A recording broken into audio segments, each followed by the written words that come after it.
Hey,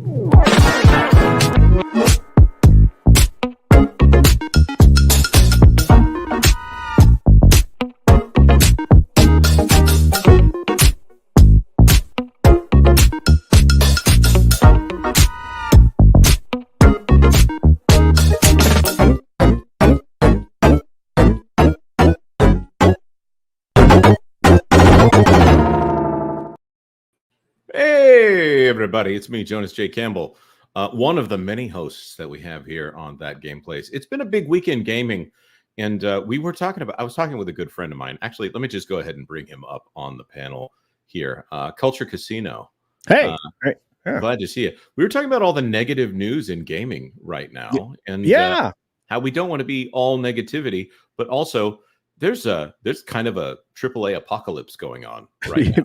Yeah, we've commented on it for a while, and I don't think it's going to end anytime soon, Jonas. So I promise to those of you who watch us, whether you're watching on the replay, and if you are watching on the replay, hit replay gang down in the comment section below. Just shout it out. But if you are watching us, you're going to notice that we will try to find some good things out there, because there are some. Yeah. I've got some good things that I'm definitely going to be talking about. And before we do that, though, we need to bring in two people specifically. One of them, I got to record with him earlier today, and I keep using the words lovable and huggable. They don't apply to this guy in particular. Please welcome to the stage the cantankerous and deceitful Marvin the Movie Monster. Can we copyright AAA Apocalypse? Triple apocalypse. I feel like it's probably not copyrightable, but we can take a look and that could be our MCU. That could put us on the map. AAA Apocalypse. Yep. And if not, quadruple apocalypse. Now, someone who other people might describe him in the way that I described Marvin the Movie Monster earlier today. The lovable, the huggable, Mr. Stone Cold Loki. So glad to have you back. I don't know about lovable and huggable. Mischief Maker, maybe. Hellraiser, probably. But yeah, thank you guys for having me again. I don't know why I said have you back. You are part of this show, and that's right. I love it. Speaking of positive news, we're going to start out with some positive news right off the bat here. Thank you very much, Marvin. Right here, out of the Gamer, Konami basically confirms that Metal Gear Solid 4 will be in Master Collection Volume 2. I'm going to say this is my favorite of the Metal Gear games. I would put Twin Snakes right below it, probably, even though I probably put more time into 5 and the two versions of 5. Sorry, the 2 stages of 5 with Ground Zeroes in the actual game they did there. But 4, chef's kiss. Really great game.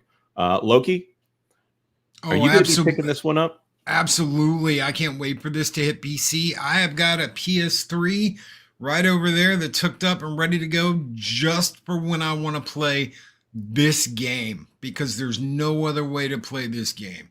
There's never been a good emulation enough to play through the entire game. No one's ever cracked that yet. So getting to play this on PC without having to deal with the PS3, I can pretty much put that up and put it into storage now as soon as this comes out, because this is what we have all been waiting for, is to get part 4 in a remaster collection, and that's what we're going to get. I am absolutely excited for this. Yeah. This game was... Go ahead. No, I was just going to say pretty much... No, you...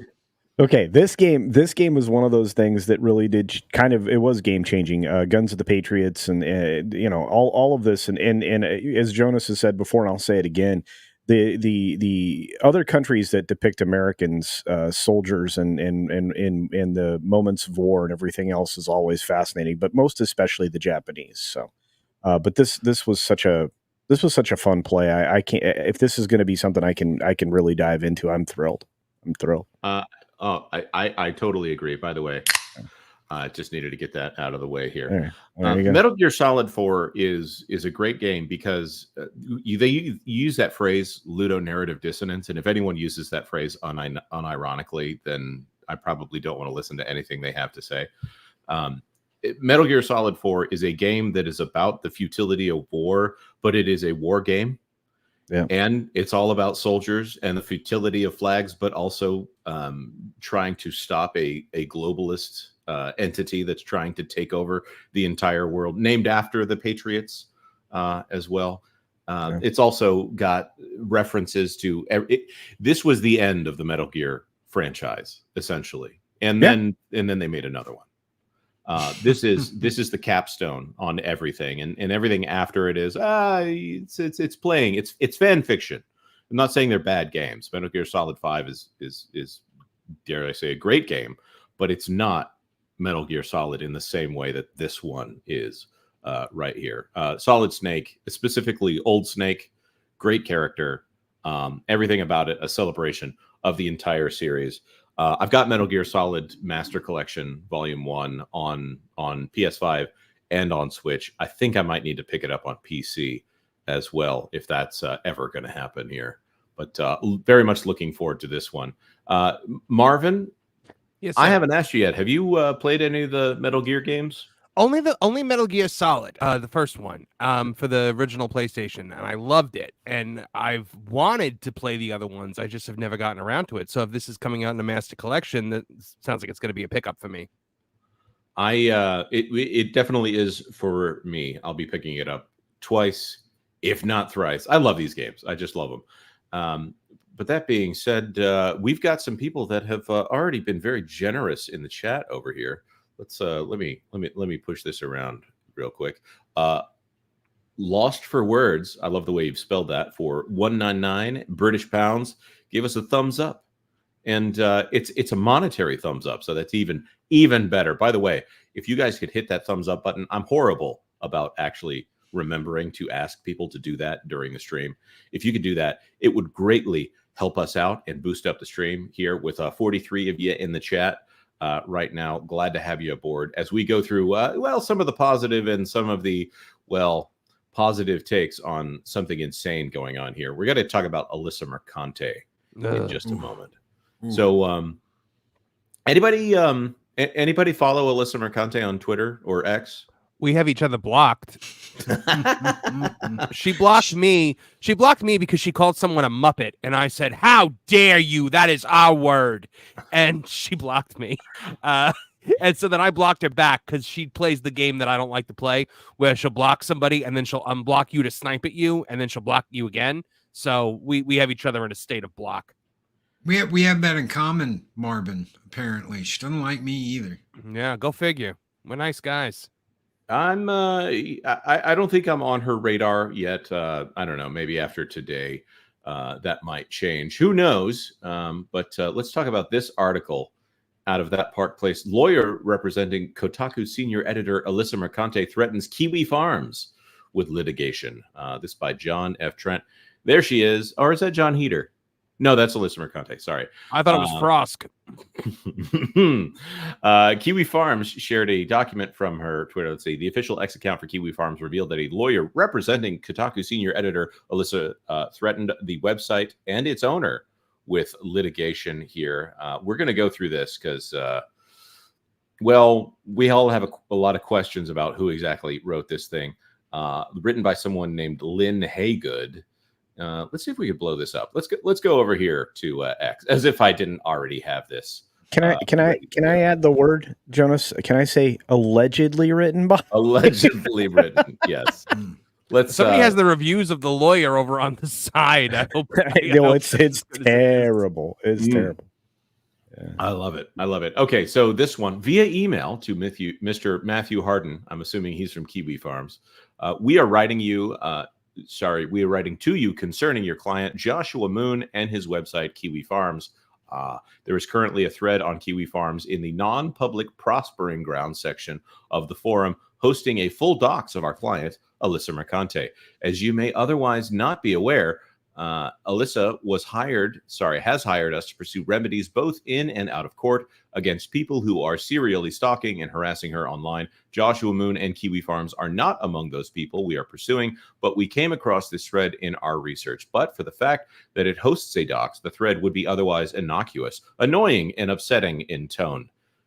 That's a lot of flowery language there, but That's well within the bounds. A lawyer wrote that? Yeah. Annoying. That's wow.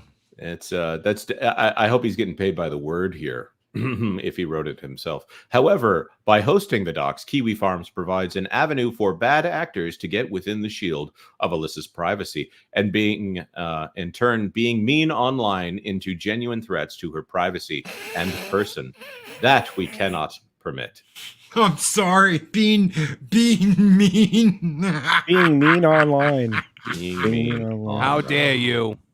Being mean online is First Amendment protected speech there. Wow. The thread in question violates the laws of various states and jurisdictions, constitutes Florida, Wyoming, West Virginia, just for starters. The courts, capital C, have recognized this kind of malicious doxing as giving rise to liability as well. We recommend Gersh v. Englund, blah, blah, blah, for an explanation of how things we think of as protected speech might give rise to civil liability. Who is this person that she's writing to that would be a lawyer and wouldn't be aware of any of this? Well, she thinks she doesn't know what it means, and she obviously wrote this, so she thinks if she doesn't know it, nobody knows it. I'm sure. Yeah, that's how narcissism works.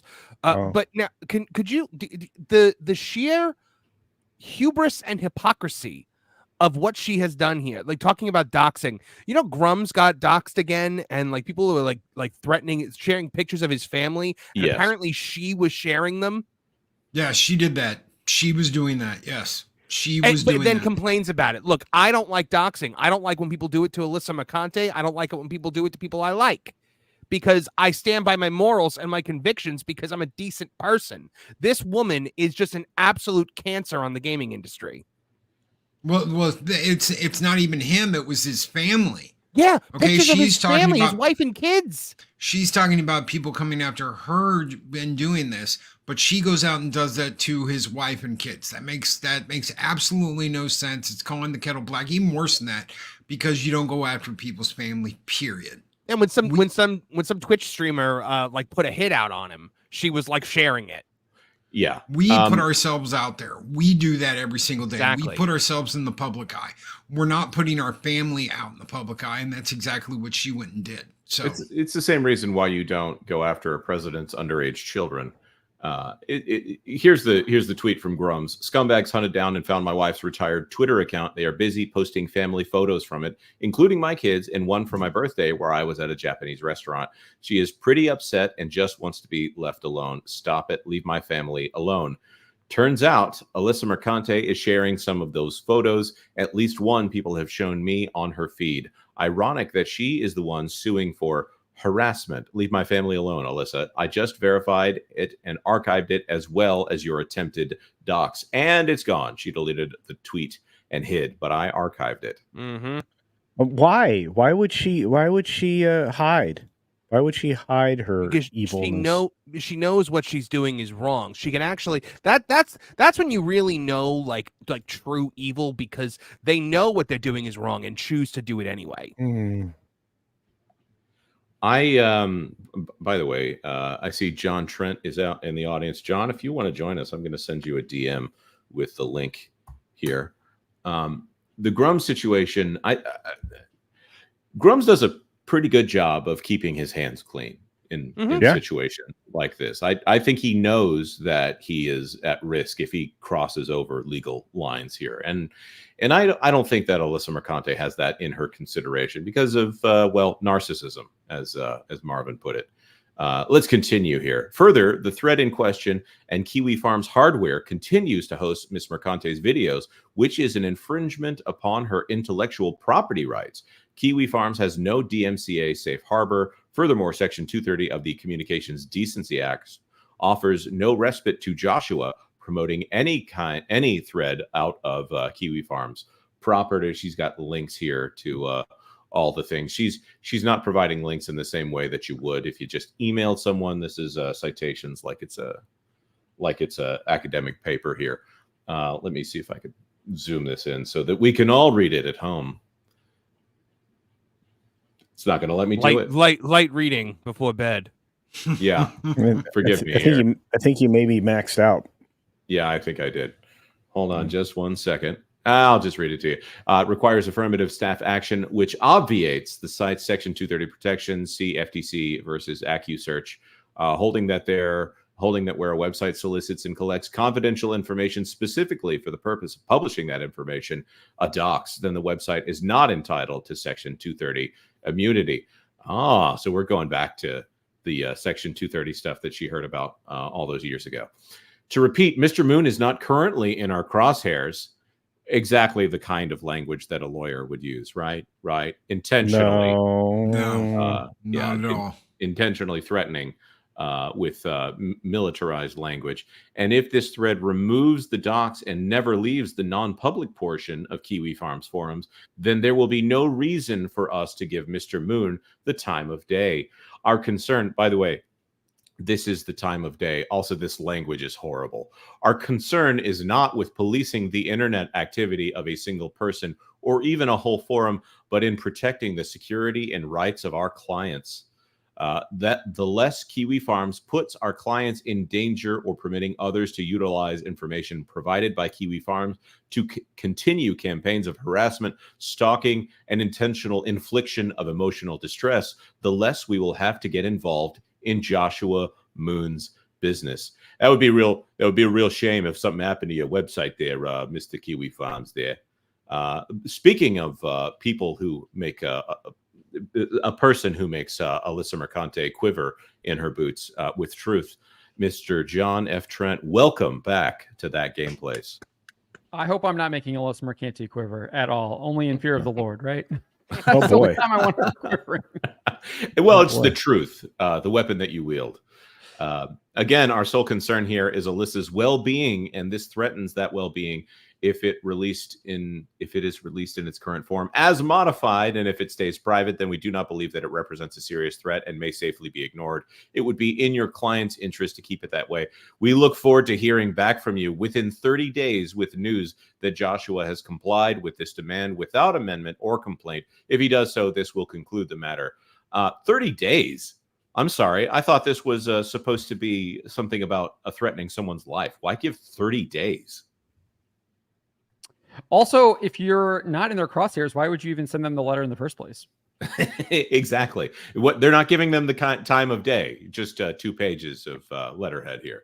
I think she watched a couple episodes of Matlock and decided that she's a lawyer and wrote this up and sent it out. This does not read like a takedown notice. This does not read like there is going to be legal action. We are going to take you to court. That does not sound like anything a lawyer would write. It's not strong enough language. Right. We have received legal threats in the past at that Park Place. And I got to say, even the poor lawyers who were asked to represent those people, they at least professionally put it together before. I'm going to paraphrase here, before Ron Coleman told them to kick rocks. This does not read like legalese. This reads like someone pretending like they understand what legalese sounds like. At least they sent it to the right person, though. The people that came after us, they sent it to me. It sounds like an episode of Rugrats where they're like pretending to have a trial. This letter is addressed to Angelica. Yeah. Well, she is what Angelica Pickles would grow up to become. So I'm not gonna I'm not gonna disagree with that. That's a pretty good analogy there. Let's see. If she's also if Frost were a Pokemon, that's what she would evolve into, is Alyssa Mercante. And I'm going to add here, if he fails to heed this friendly warning, now it's a friendly warning. It's gone from not the time of day to not in our crosshairs to heed our friendly warning. We will be forced to change our policy. Oh, we're talking about policy. Policy now. Yeah. Policy. Wait, what policy? Like the law? Policy with the law? They're going to change the law so they can go. What exactly does that mean? Policy. This is amazing. It is rare for someone to have such control over their own fate. What? Could that be considered a threat? That's a threat. That's a straight up threat. What in the world? I don't again, I don't see why any lawyer worth their salt would actually put this up. I'm going to do the risky click over here and go to Lane Haygood's reviews as posted here in just a moment. Let's see. Please advise Mr. Moon to make the most of it. If you have further questions or wish to speak with us directly, please contact me by email. Oh, not via email, but by email at blah, blah, blah, or phone by that one, or my paralegal, Catherine Tucson here. Signature of Lane Haygood. Digital signature there. Smash JT says it best right here. This is the most embarrassing thing Alyssa has done in the past 5 minutes. Smash is killing it, man. I just Fantastic. love it. Yeah. And here's Lane Haygood's reviews. The lawyer was not prepared and did very little during the hearing. Then after the hearing, he had an outburst in the waiting room at some of the people sitting there. He then was escorted to the elevator and told to leave. He is very unprofessional. Okay, well, maybe he did write this. Worst attorney ever. Hired attorney. He did absolutely nothing but charged me for everything. He dropped my case 6 months later without any notice. I had to contact his firm to find out he left. I would never recommend him. His communication was poor and not professional when we did speak. If I could give 0 stars, I would. Another lady accomplished in weeks what he couldn't get done in 6 months. Didn't she pick him? Didn't she pick him because he he sued somebody over something woke? And I remember her like proudly touting her lawyer had succeeded in something against people with online stuff before. She wrote an article about a guy who was literally harassing, I guess, Bungie employees, was calling their office and making harassing phone calls against these people, and sued them for that, and seemingly won. But I don't think the guy's actually paid out, or I think it's still ongoing, because I think someone asked the paralegal, Catherine Tucson or whatever, and she was like, I don't comment on ongoing litigation. That's the classic response when it's something embarrassing, isn't it? We brought up the Grum's tweet earlier, but here's another one from John's article over here. Mercante had previously sent Facebook messages to Smash JT's wife and admitted she asked her what she thinks about the father of her children harassing a woman online and laughing when she shares that someone they're supporting has been threatening to self-delete themselves for weeks. I don't know. I wouldn't love if my husband was doing this. Is Alyssa Mercante married? No, she is. Smashes though. Smashes. Yeah. I could see her doing the Anita Sarkeesian marriage to myself thing. Forgot about that. That's I could never forget about that. That's a new level of narcissism, isn't it? It's I love myself so much. I'm never gonna have never the bride, so I'm gonna go and I'm gonna pay for my own single wedding because I'm never gonna be a bride because no man wants anything to do with me. Never the bride, but also never the bridesmaid because I have no friends. Yeah, you got to think. Do you pay half the price for a wedding gift there, or none, since there's no marriage occurring? Master of the TDS. Just to provide some clarity on there, what she's talking about this Smash JT platforming this guy, I think he retweeted someone or whatever, reposted a guy who was using his hashtag end Kotaku, because he had this petition going around to end Kotaku, and he just reposted the guy who was using the hashtag, and that guy was posting weird videos, and I think she was going after him basically by association, because the guy happened to use the hashtag, and Smash just probably saw the hashtag and reposted it. He immediately undid it after I think he watched some of the guy's videos. So has there been any additional development on this within the last couple of days here? Obviously this Kiwi thing is pretty fresh. This went out the 26th, or just so not even a full 2 days ago at this point. No, it was 11 a.m. So anyways, let's read this Master of the TDS tweet. So it's only okay when Alyssa does it. If anyone else does it, it's harassment. Do you want to talk about this one, John? No, I was just going to add on to if there was any kind of updates you said. I did look at her feed, I guess, last night just to see if she had posted anything else. And her feed's all over the place. But she did post this one post where it was it looks like so many people are reposting the the post that has my docs on it, it looks like I have a lot more targets now, is basically what she was implying. So she was basically like seemingly admitting that she was engaging in entrapment. Good luck. It's just amazing. By the way, it's harassment when it happens to anyone, whether it happens to Alyssa Mercante or not. Doxing is always harassment. It's always wrong. And if you actually live by your convictions, then you can say, even when it happens to somebody that you don't like, that it's wrong. That's called being a decent human being. Sorry, this is something I'm very passionate about. No, totally agreed. Doxing is not okay. If someone is not engaging in that way, unless someone is literally like in your face threatening your life, you know who you dox them to? The authorities, the police, not towards the internet. You don't sick the internet on them. My God, it's... Well, we live in this age where it's all, everybody's got their pitchforks and their torches and the whole town's coming out to do something. That's how these people fight. They can't do it on their own. So they've got to enrage the mob to go and do it for them because they are too afraid to do it themselves. Well, and you know what, Loke? It's getting harder for them to do because the mob is getting smaller and smaller as more and more people are waking up to how just vile this behavior is. And that's why you're seeing them lash out with so much more vitriol and venom lately, because they know they're losing. Absolutely. And just this post here, it doesn't look like she's talking about her sister being doxxed or her being doxxed. It's literally some guy, I guess, bought the website alanamercante.com and was sending emails similar to the messages she sent to Smash JT. And she's saying that she is now the victim of harassment when she was doing seemingly the same thing to Smash JT's wife.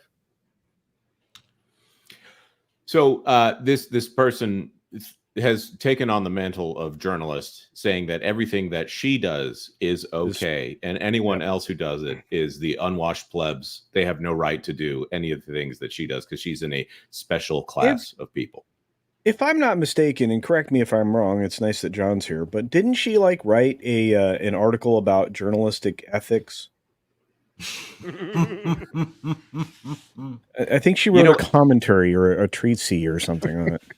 I don't know. Did we bring that up the last time? Talking about it was talking about video games for a really long time, and then all of a sudden it starts talking about Tiana's Bayou Adventure, and then it's like, oh, we know who's in your head right now, Alyssa. Yeah. Thank you very much. Yes. But I suppose that's enough of this charlatan here. She does things on the internet for attention. That's been her stock and trade for a very long time. But you know who probably doesn't want much attention right now? Ubisoft. Woke up this morning on to this multiple news. levels. On multiple levels, yes. I think No one's even Ubisoft is talking having... about Skull and Bones. They just put that on Steam, and it's pretty much dead. Oh, dear. Well, let's talk about what should be one of the biggest AAA games of the year. It sounds like even if it worked, it wouldn't be a good game. But Star Wars Outlaws players instructed to start an entirely new game to prevent issues and progression blocks after new patch. Hey, it's gone gold, everybody. It's quality. It's gone gold. It's the bestest ever. We're proud of the quality. Oops. So wait a minute. I made sure to all the include people, those comments in this article. all So the people that they're paid in there. $130 to get early access now have to start new games to prevent. Yep. So what was the point of the early access? You are paying Ubisoft to be a QA tester. Essentially, like why not just literally just put the beta out there? Except I think the beta would look about the same. I mean, there are clips of speeder bikes with no driver. There's her clipping off of a high surface in a rocky surface and just going flat in one direction, and then all of a sudden gravity kicks in, and then she drops and takes fall damage. This is a buggy, everything that we've come to expect from Ubisoft. Did you see the stealth takedown where she goes to do the stealth takedown and everyone in the level does the T pose? Everyone's frozen in the T pose, and they're just frozen, and you're like, oh wow. Did they start going the power of one, the power of two, the power of many? I loved. There was one that I loved specifically where you have to ride the speeder bike up the hill, It's the only way to get up the hill. So she rides the speeder bike up the hill and then glitches and then slips off the speeder bike and like goes down the hill, but the speeder bike remains on the hill. And so now she can't get up the hill. No, the best one, I think Mangaloyer posted it, and it's Kay trying to punch someone off of a speeder bike, like in GTA. You can like drag the people out of the cars and like hijack the cars. Well, Kay is trying to. No, I didn't put it in this one. Kay is trying to do it on someone else on a speeder bike, and she literally like can't hit the person. So I was like, new meme format just dropped. Chad speeder bike versus angry feminist. She's just wailing, and the guy on the speeder bike is like not even like flinching, just standing there. I have to get that clip. I have to get it. Let me find it here. Well, there's a TikTok clip out there of a kid playing it, talking about, wow, look at how big and expansive this world is. Ubisoft did a great, and all of a sudden the bike just falls into the earth and is gone into it. Yeah, it falls below the surface of the earth, and then you're in that negative space that's below every single game. Every game that you should never see. You should never clip into that space. If you do, just reboot. You're in the bottom half of the chat box. Yeah. You're done. That used to be a Bethesda. Like every game, you would find like you'd be running around, you'd step the wrong way into a mountain, and poof! What the? Yeah. So let's get to this tweet here. Ex-user Pirate Nation shared the email which states, to best experience the Outer Rim, we rolled out a maintenance to make sure everyone is playing the latest version of the game. Game came out yesterday, by the way. As one of the players affected who had access to an older version of the game, we are aware you might be encountering some issues after this recent patch. We sincerely apologize for any inconvenience this may have caused. From there, it instructs players to make sure they are playing the latest version of the game. Once you've confirmed that you have the latest version, please start a new save to fully enjoy Star Wars Outlaws as our team intended. If you continue on a prior save, you will unfortunately face issues and progression blockers. Meaning it's not just a progression blocker, Jonas. It is a game ender. What is happening is you have to go up in space and do things in space and then go back to the planet you were on to complete the mission so you can continue the game. The game's not letting you back onto the planet. Okay, one of the big things everybody was talking about was, oh, look at the seamless transition you can do from space to the planet. No, all that is a hidden loading screen. It doesn't say it's a loading screen, but you go through the atmosphere and you go through all these clouds. All that is a loading screen to get onto the planet.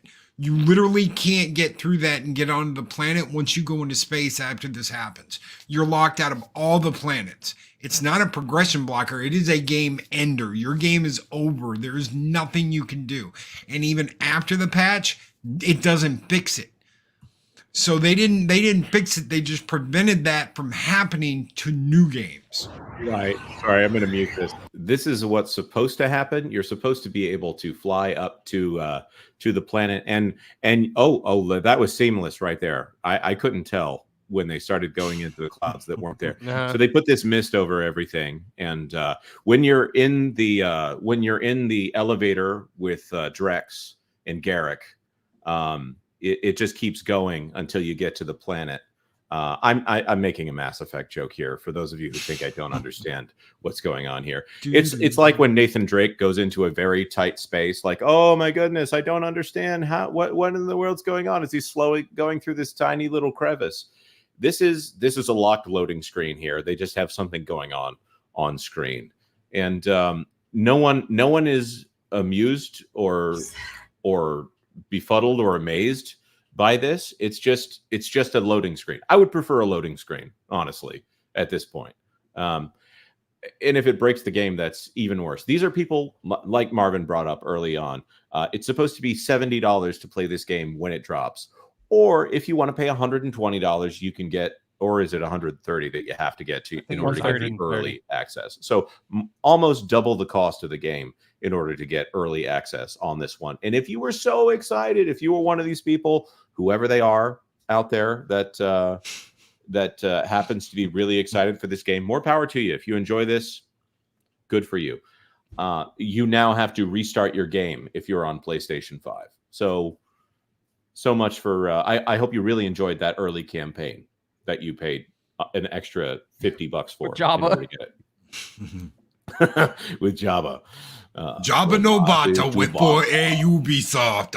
Oh, beat day. Right, he doesn't alter it further. Yeah, I got it wrong. Rex and Garrus. Garrus. Did I say Garrick? It's because Garrick is a better character. Garrick is from DS9, though. It must be living in my brain there. The show that's not as good as Babylon 5. I remember. Oh, yeah. That one that everyone remembers DS9 and have to be reminded that Babylon 5 exists. Anyways, on the Star Wars Outlaws subreddit, the email appeared to be corroborated by Administration Hour 84 user titled a post. Email from Ubisoft here also stated that even after downloading the patch, if you're playing a save file that began under the old update, you would still get stuck. So in other words, we have to start a brand new game under the newest patch. I know it stinks, but I hope this helped. This is only for PS5 players, I believe. So my question is, are all the Xbox and PC players or whoever's playing this on Luna or whatever they've got for Ubisoft Plus, are they just waiting for their save files to be blown away at this point? The people on the subreddit were speculating that Sony didn't patch the PlayStation version of the game or something like that. So I don't know. Anyone's fault but Ubisoft. I do want to go back up to that original email though. Did you the language is so cryptic? They don't even say what could happen, why they're having to make this patch, why you need to start it over. Even in the subreddit, when I was going through it, you have to get all the way down to halfway through the comments before people actually start talking about why this is even an issue, because they're just avoiding the whole why what happens that you get stuck in space and you can't actually play the game anymore after that. Notice they're calling it maintenance, like it's an online only game. They're not saying, they're saying maintenance. You don't maintenance a single player standalone game. You just patch it. Yeah, I've got I got something I'm going to share you here in the long history of Ubisoft. Here, I was talking about this with Marvin and with Culture in the last little while. This one is way back from 2014. But it's in the long history of Ubisoft. Ubisoft fixes a bug that ripped the faces off of Assassin's Creed characters. Yep. This was also a full price game that launched here. I think this is in Outlaws. I saw a clip of a character that was headless in Outlaws. This is Assassin's Creed, but I wouldn't be surprised if it's happening in Outlaws as well. Do they just not beta test these things? Why would you need to? Why would you need to if you have people paying you $130 to do it for you? Look at this. Look at this. Did you see that? She's not aiming at her. Even the lady on the speeder bike is holding the weapon and just pointing it straight forward, like that would be a T-pose or something like that. So I'm telling you, man, the Chad speeder bike lady versus the angry feminist. She really wants to speak to your manager. Yeah. Here we go. Here's Pirate Nation retweeting this one right here. This is hilarious. You got to turn the volume on for this one. This is a vast looking game. I think Ubisoft has done a really, really good job, by the way. The look on his face. Never mind.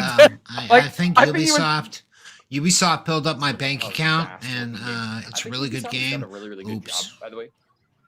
Exactly. He was clearly reading the script, because that's exactly what Yves Guillemot and Frederick Duguay have been repeating ad nauseum, that their game is really great because you get to explore all of these different areas of the galaxy, and that's why it's so high quality.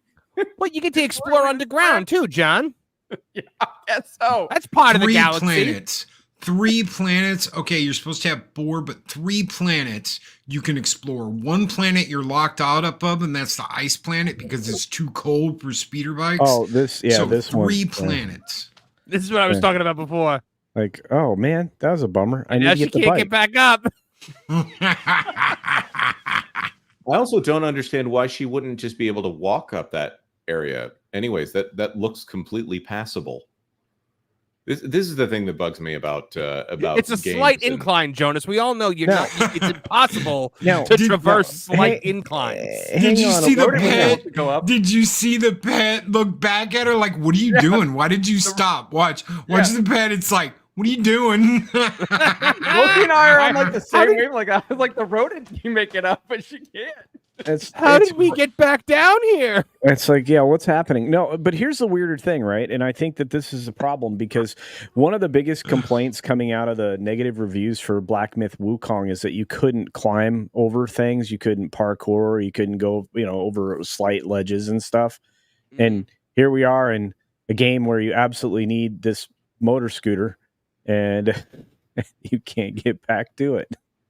I mean, and this game is broken. This game launched broken, and it's going to stay broken because when Ubisoft breaks something, they don't fix it very well.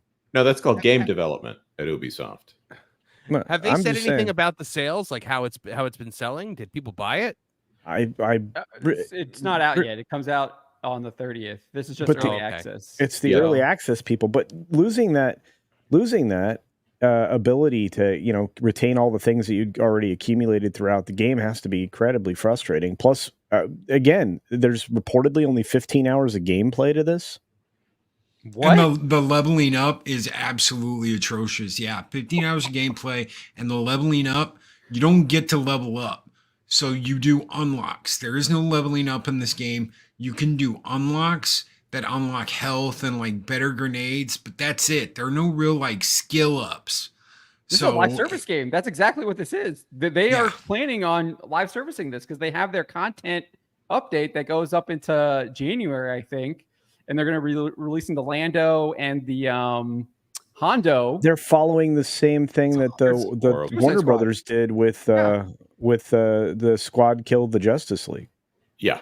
Yeah, this is nuts. We have a lot of super chats to get to, Jonas. Some of them Yes. referencing this. So Yeah. but- You're I want right. to answer Marvin's point or Marvin's question about the sales. We did get an investor actually asked them. I forget if it was Bank of America or who it was. It might have been Barclays, the guy from Barclays.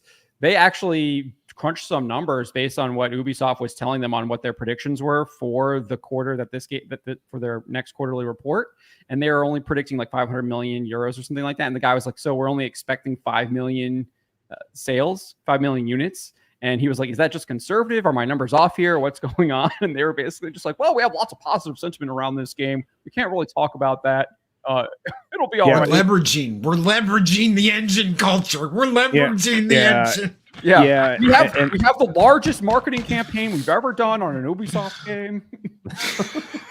but I mean, they were questioned by Bank of America. You're correct, and they've had all kinds of issues there. I mean, it's one of the few times that the Gamer covered something accurately.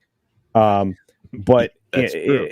it's like, but this isn't the first time. Ubisoft has been under the gun since 2020, John.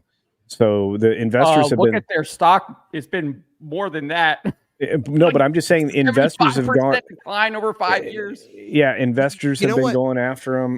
They had that scandal back in 2020 when the executives they got 4 executives in the company to resign because they were maybe putting their hands on employees or things like that. So they haven't had a good run over there at Ubisoft. And that's what I've always said about woke Ubisoft is that it's an overcorrection. They got caught being just a terrible company. And now they're just like trying to overcorrect the issue. But by the way, what somebody has to do out there, they got to take that clip that shill reviewer who does the fake spit take, but have the spit take happen when the speeder bike goes under the ground. They got the water flowing underneath. Might as well be the spit. But that being said, we do have super chats to get here, and Butter Biscuit's got a hot take in there for at least for me. Mark Fields for 199. Great vibes to you all. Great vibes to you, Mark Fields. Thank you very much. Butter Biscuit 92 for $5. This can't stand anymore. Why isn't Culture the host? I question the game cred of anyone running a channel, not retro, that has no gaming PC. LOL. Culture, I totally agree. You should host everything. I am on that. I am. What am I doing right now? You want to take over? It's okay with me. No, you're good. You're good. Or do you want to buy me a gaming PC? I'll buy you a PC. Yeah. By the way, Butter Biscuit for $5 more. By the way, tonight I will hopefully start playing Sins of a Solar Empire 2 with my 7900 XTX graphics card because that PC life, even as a casual gamer. By the way, Sins of a Solar Empire 2, I think that's 20% off on Steam right now. You can get it cheaper on Green Man Gaming. I think it's like $25 over there, but that's for the base edition. So if you just care about the base edition, you don't care about any of the future stuff, it's like $25 over on Green Man Gaming. And I want to tell you, it's worth it. If you like the first game, I've got about 30 hours into it so far. Modding is so much easier. You can just go into the settings file and change stuff per ship. It's very easy. It's very open. They don't have anything that's encrypted in their files, so you don't have to like unpack it and repack it like you did with the original game. You just go in and you can change weapons, health, shields, how many bonuses you can have on your capital ships. All of that is easily accessible if you mod. I think it's going to be great. I think Sins 2 is a good future for it. You're gonna enjoy it. You're gonna have fun if you like the first game. Very It's cool. like a Medieval 2 Total War, but in space, like a sci-fi kind of. It's more like every single match is its own entity. So it's not like you have to I'm going to build up my empire. Every single game is its own game. And yes, it's multiplayer. Okay. Real quick, we are adding a feature here, or we're going to experiment with it, where, we've watched Salty Nerd Podcast utilize it, and a little bit of a tracker that we'll put up once in a while. We're doing super chats and things like that with all the people who support the channel or have. So far, you can see here, leader in the clubhouse at the moment is Makini Draws, but we don't have a gift thing for memberships yet because we don't have memberships, so that's not there yet. But we got a super chat. Greatest grifter there for a moment. Yeah, greatest grifter. Yeah, that's true. Now, that would be me, actually. But then super chat, Butter Biscuit is the leader in the clubhouse right now. And super sticker is lost for words. So thank you folks for being here. We're going to try to keep this updated throughout the shows. So. That's why you're the host there, Culture. That's right. Magister Amaris for $1.99. Are you going to check out Gundam Breaker 4? I will. That's on mobile, right? No, it's on PC. It's on PC. Steam. Yeah, you get it on Steam, but you're trying to get me to get it on mobile. That's the problem. Okay. Early word on this was not what I was hoping for. Some people have had some issues, with the game, but I think it looks good. I might entertain it, but I'll wait till Loki plays it. This is why Loki's on the channel, because Loki plays everything. I try. I'm looking forward. I'm looking forward to getting to sit down and play with it. It's not like the more tactical one, but all the parts and all the cool things you get to do with it. I'm excited. I hope it's good. Yeah. I liked SD Gundam Battle Alliance. That was awesome. Mm-hmm. Yeah. Mm-hmm. Too tired for $2. Progression blockers equals the other kind of blockers. Oh boy, video games, but they got rid of them. Ubisoft found them and got rid of them. But that would be anti-woke if they did that, wouldn't it? I don't know. But I like the joke either way. Don't you know how many hard-working people worked on Star Wars? They shouldn't have to patch it. You should just deal with the problems it has because they worked so hard on it for the past who knows how long that you should just deal with all the problems it has and be happy you got a Star Wars game at all. Even if you don't like Star Wars, you owe it to them to buy this game. Their families are counting on this. That's right. Oh, wait a minute. So weren't they paid already for what they did? It's the same argument for they worked really hard on this movie. Well, they got paid, didn't they? They got paid.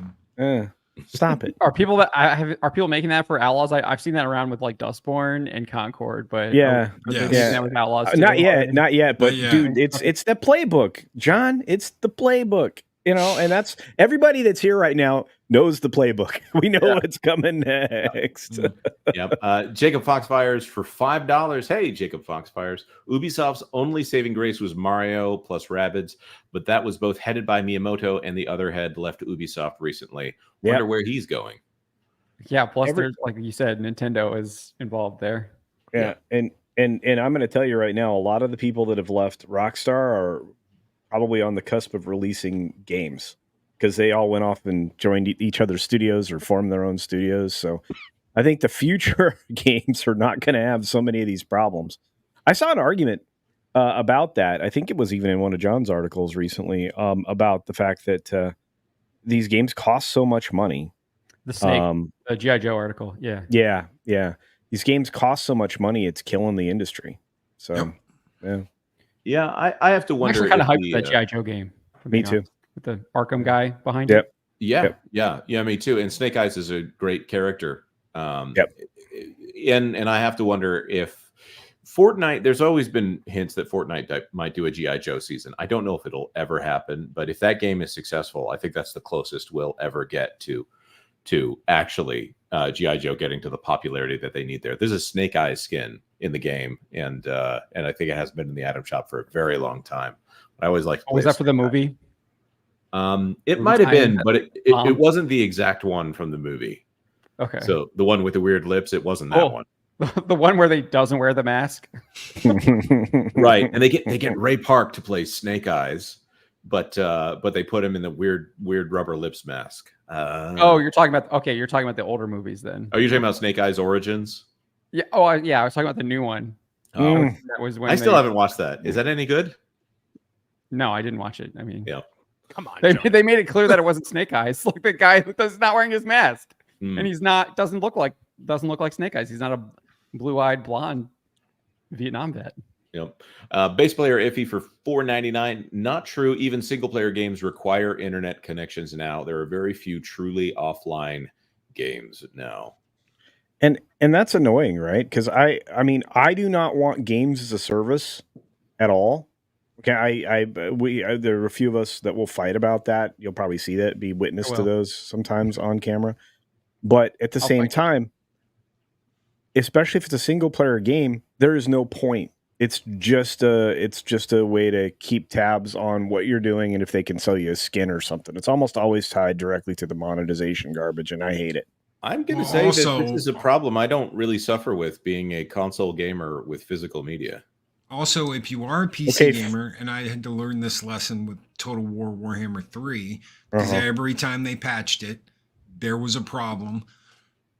Go to Steam, go offline, unplug your internet, and play the game. Yeah. That's all you got to do. And you can play through Steam in offline mode. So all those online games you can play, as long as it's not like an MMO or a massive, multiplayer thing. You can play those offline. You don't have to have an internet connection. People were doing that with Stellar Blade, right? They got the disc and then they didn't update the patch or whatever. I did that too with my PS5. Yep. Good stuff. Minimal Effort Live for 2. Ubisoft has Skull and Bones on Steam for $24. This just came out? Yeah, it just released on Steam like earlier this month, so it's already discounted. I might have to write an article on that. This game is like probably a bigger flop. I mean, so this is how bad Ubisoft is. We talk about Star Wars Outlaws, we talk about Assassin's Creed Shadows, but they've already released like 2 absolutely terrible games that no one bought this year, and it's this one, Skull and Bones, and then Avatar. Yeah, both those games completely and utterly failed. Did not have the sales that they needed, and then who even knows what's going on with X Defiant, because they haven't really. They talk about like, oh, it's doing well, but they're not really talking about sales. They're not talking about revenue that it's bringing in.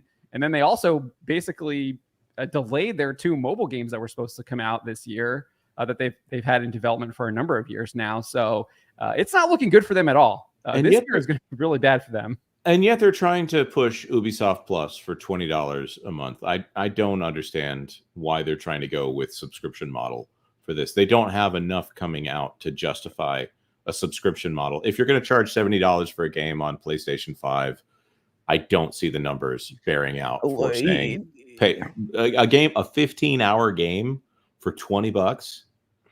There's no way I'm playing Star Wars. Disney Plus for video games. That's literally what it is. They don't have the catalog, though. That's the problem. The Ubisoft does not have the catalog of games to have an online service like that. Back when it was like $6 a month sure, whatever. You can that's $6 to have their whole back catalog. For $20, it's a totally different story. It's not But I worth mean, it. They don't have enough games. Well, I mean, if you play through all the Assassin's Creed games, that's a lot. So If the you play- same game 30 times over. Yeah. I have a high tolerance for repetitive gameplay, but Well, even you play- Assassin's Creed. Yeah, no. but you play Fortnite. You have to have. Oh, Well, I play Fortnite with my family. I'm going to point out there's a difference here between Okay. playing Fortnite like it's amazing, I'm going to get the and playing with my 11-year-old kid who really wants to get the Teenage Mutant Ninja Turtles skin. Oh, cool. Okay, cool. You know. Anyhow, in the Marvel season, by the way, looking at the numbers, Fortnite's doing They're fine. yeah, they're doing pretty good on numbers. They're They hit fine. 11 million concurrents They're in fine. December of last year. Everybody's telling me it's going to die. I'm like, no, Disney's probably going to make their money back eventually on this one. Anyhow, Wait a minute. Wait. We don't expect anything coming out of the Disney world, universe, VR, space, whatever you're going to call that world that they're building connected there. Weren't we just recently warned that's going to be like 3 to 4 years away? Yes. Okay. Yes. So and of course we talked about it on this channel that instead of having anything to show for it, they're adding cartoon characters into Fortnite. So Cruella DeVille, Maleficent, Mr. Incredible, Mrs. Incredible, Fantastic Girl, whatever she is. They're going to be handing them. They're going to be they're giving them ARs and putting them in Fortnite. So great job, Disney. Hey, that is so family friendly. I got to tell you. Yeah. Perfect. Let's see here. By the way, good to see you there. Minimal effort. Base player iffy for $4.99. I would rather have one really good 8 to 10 hour game over a 200-hour game full of nothing. Agreed. Mm-hmm. What is an example of a 200-hour game full of nothing? I mean, we're going to find out when Grand Theft Auto 6 comes out. Yeah, I would say that the gameplay gets a little sparse on the GTA games after a little while. Well, when the online product first launched, I was like, why is anybody bothering with this? But then they really spent time getting GTA 5's online game together. But no, you're going to have repetitive gameplay in any of these things because you can only rinse and repeat this so much before somebody's like, I'm going to go wash my laundry. It's just like, about the same level of enjoyment. I just hit 200 hours in Super Robot Wars 30 the other day. You're still playing it. I'm still playing it. I'm on my second playthrough. So I played through as the female character. Now I'm playing through as the male character, and there's a hidden ending. I'm going to platinum it. I've got almost every single trophy for it. I've just got to beat the game. And there's one, like, you have to use supporters like 100 times or something achievement. Where's our review? It's coming. I wanted to finish it before. I was going to do it in the halfway point, but I didn't want to give you guys a half-butt review. Not a journalist review, but a 200 hours review. Yeah, 200-hour review. Yeah, we play games to review them. Right, Marvin? We try. We certainly try. Yeah. Hey, look, Makani's in the chat. Mock! For $5, 128 views on the Concord redesign stream. I think we're close to beating Concord's current player count on stream. Yes, there are 167 people in the watching right now. And good job, How guys. many We people did are it. playing Concord right now? we're at 100 likes, and that puts us above Dustborn, I do believe. Yeah. So Yeah. Wow, we're shooting for some low bars. I gotta say, Wild Man of Yavin for $5 for the Boat and Greenhouse Fund. Thank you. That's very culture casino thing right There's there. 164 people playing Concord right now. Oh man, guys, we beat them. Share the stream. Share the stream. We're ahead. We don't just want to beat them; we want to obliterate them. Let's see here. And Makani draws for $10 more. I have not seen any single major bug or glitch in Stellar Blade during my first playthrough, and I played it without the day one patch. It's a serious problem if pre-patched game is almost bug free. It's a serious problem if the pre-patched game is almost bug free. Almost makes you wonder. The patch for no reason. Yes. I think McAfee's talking about. Almost makes you wonder why the patch was there if it was not for to censor the outfits and to remove that little, thing on the side of the wall when you're going through the game. I mean, look, sometimes a patch is just a visual cleanup of something, like an unfinished render or whatever, or an asset that needed to be moved like a foot the other direction in that world. That's not a thing of significance. It just bothers people visually. But it's only in that one place, in that one situation. So, that's not going to bother me if you patch that kind of thing. But if you're trying to fix major gameplay issues, that's a whole other ballgame, man. Right. That's giving up on your development and saying you'll fix it. We'll fix it in post. Right. Exactly. It's a Marvel movie. We'll fix it in post. Exactly. And they said the game was gold 2 months ago. I know. They said the game was like, it's absolutely unacceptable. And they didn't even offer any kind of compensation. These people spent $130 to QA test their game, and they offer them nothing. I get so I play mobile games. When they do routine maintenance, like weekly maintenance on the game or whatever, they usually send you in-game currency for free, even if it's like in the middle of the night when like the player counts are low. Right. Yeah. And this is a game that if they're going to do games as a service, they know they've got something in the files that they say, we're going to give you this, whatever it is, a skin for your ridiculous little Nix or some kind of thing that someone would go, ooh, I've got this thing nobody else has. When Nintendo lowered the price on the 3DS, you got a special ambassador card that got put on your device that no one else could get, and you got 10 games that may or may not ever be released on the virtual console. Like, you were going to get something that if you're an early adopter, you might be happy about.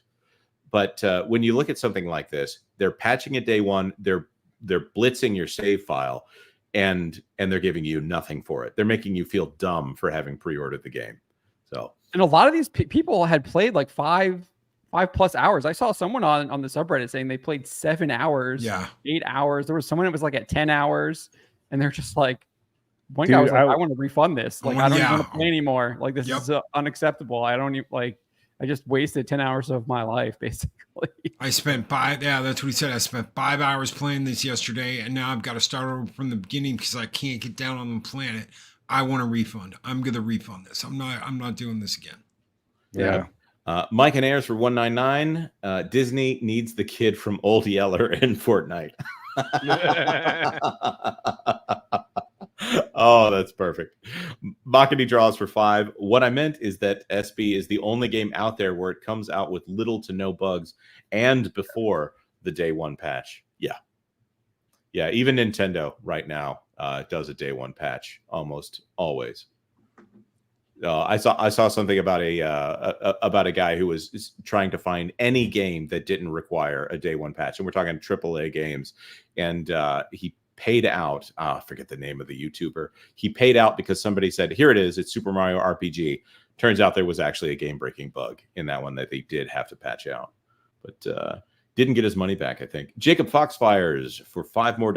Also, hi, Jonas. How's the research into Marvel Rivals going? Oh. Know this, it probably won't be the last time my super chats will give you work. I am, as soon as this stream is over, I'm trying to get my Elgato and OBS and Star Wars Outlaws to go. We will add Marvel Rivals to the list. If not Dustborn. Apparently, we need to find out how to trigger people so we can change the world. I am not playing that game. I had somebody try to bribe me. Like, how big a super chat would it take to get you to play this game? Infinity. It would take infinity super chat. It should be $30 to at least cover the cost of the game, or $5 to cover what it's going to cost in 2 months. You got to factor in your time, how long you're going to be playing the game, the frustration, all the mental stress. Dude, I would like to say. Go ahead, Marvin. I would like to say that I share your your stance on this. However, I 100% have a price for pretty much playing any game. Oh, okay. So, what's the highest super chat you can get? It's like $500. I think it's 500. I think it's 500 because I I watched Drunk 3PO get like 3 $500 super chats last night, so I think that's the highest you can get.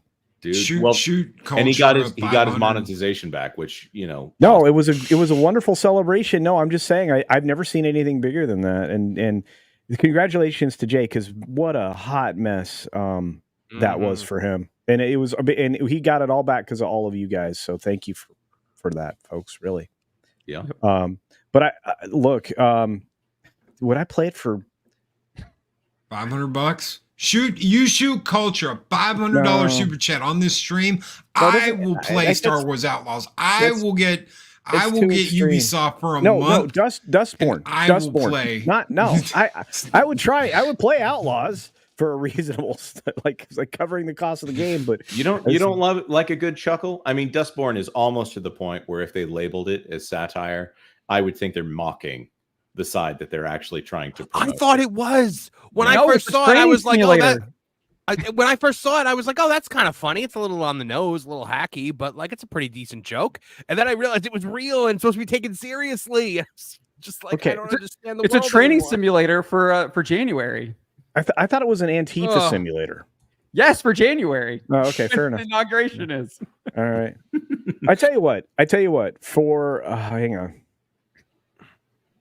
Cover the cost of the game, plus like a little pain and suffering. I don't know. How much is it? It's like $40. Well, you have to remember, you have to get the deluxe edition. It comes with a black ski mask. It comes with a nightstick, Antifa shirt. Does it act? I can't tell if you're joking because this game is that ridiculous. No, I'm not. I'm joking. That's a joke. Okay, because I was like legitimately believing you there for a minute, John. And in this house, we believe. I was pretty good there. Usually I struggle with that, but I think I sold that pretty well. Machini draws for 10. Let's take a moment to celebrate Power Stone 1 and 2, Project Justice, and Capcom versus SNK 2 are getting a proper re-release with online and rollback netcode. And that's coming to PC too. That's coming to Steam. So I've already got mine wish listed. There's changes to those games too. I was working on that article. Really? Right before we came on here. Yeah, like they have all the changes if you want to look at it, Jonas.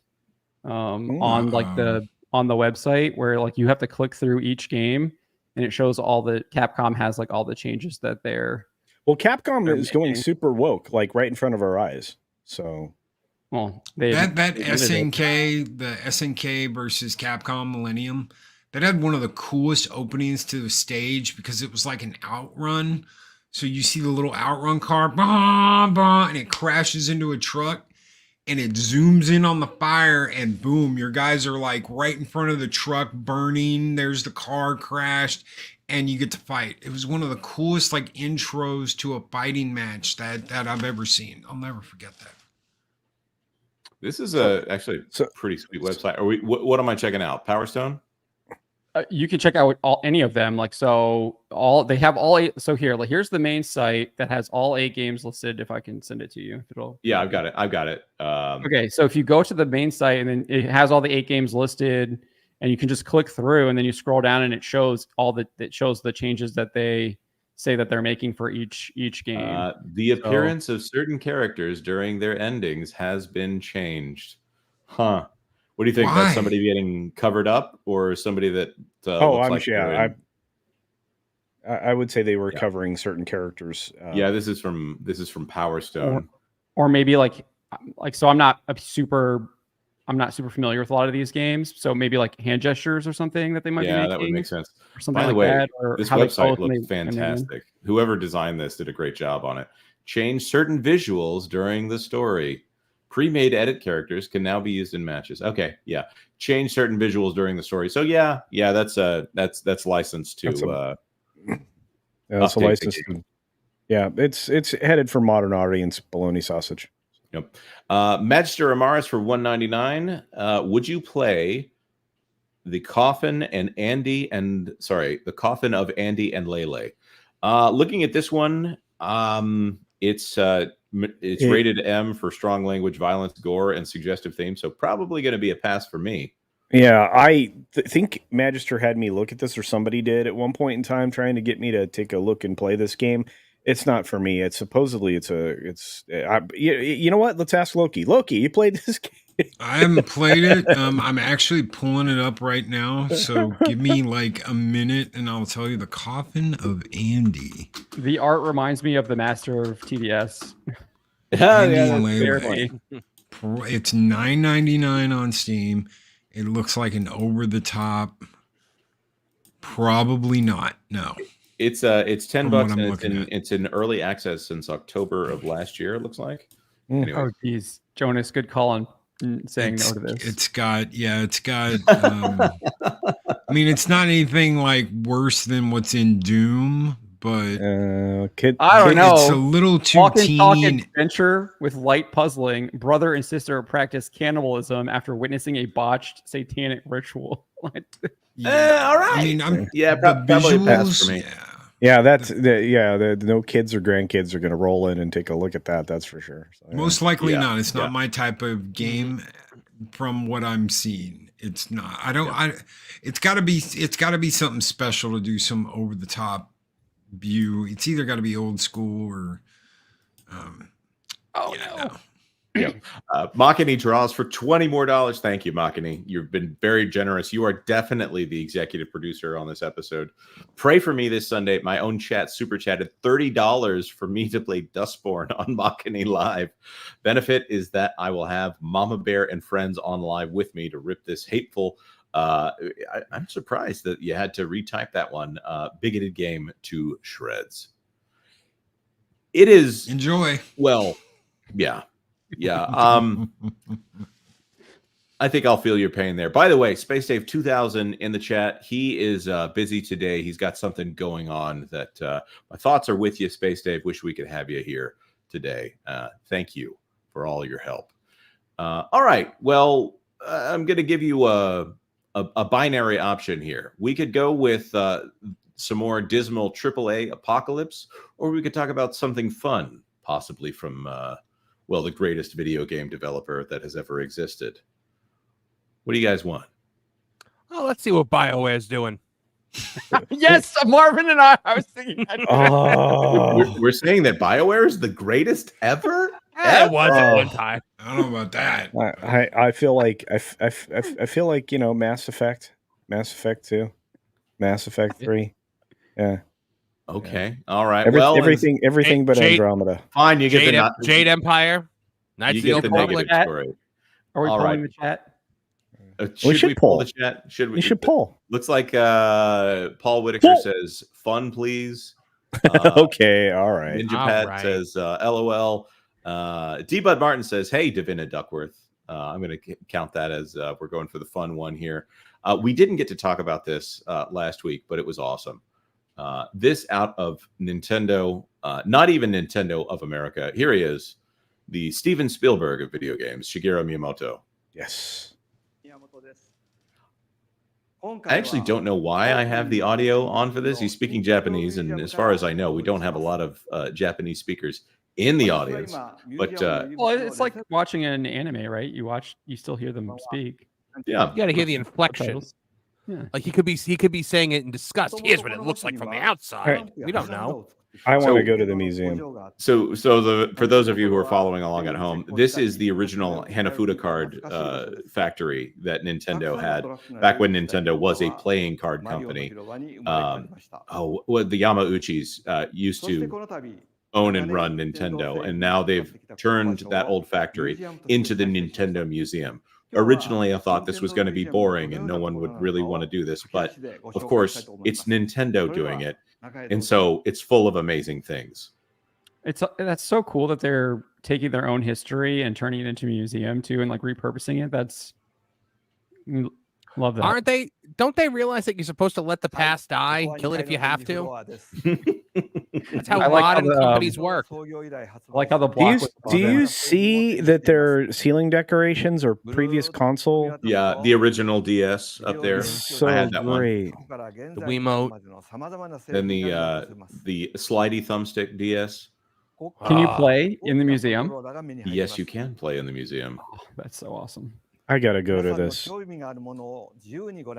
They made a mistake though. They accidentally called the Super Nintendo a Super Famicom. Yes, it's right over there. They mistranslated it over there into the Famicom.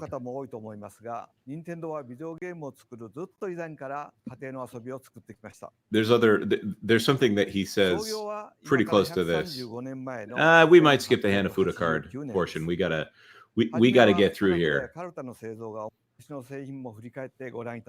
All right, so you have the obvious museum aspect here, where the original Famicom next to the VCR style one. Anybody else noticing this light is blinking right here on the NES? So it's connected.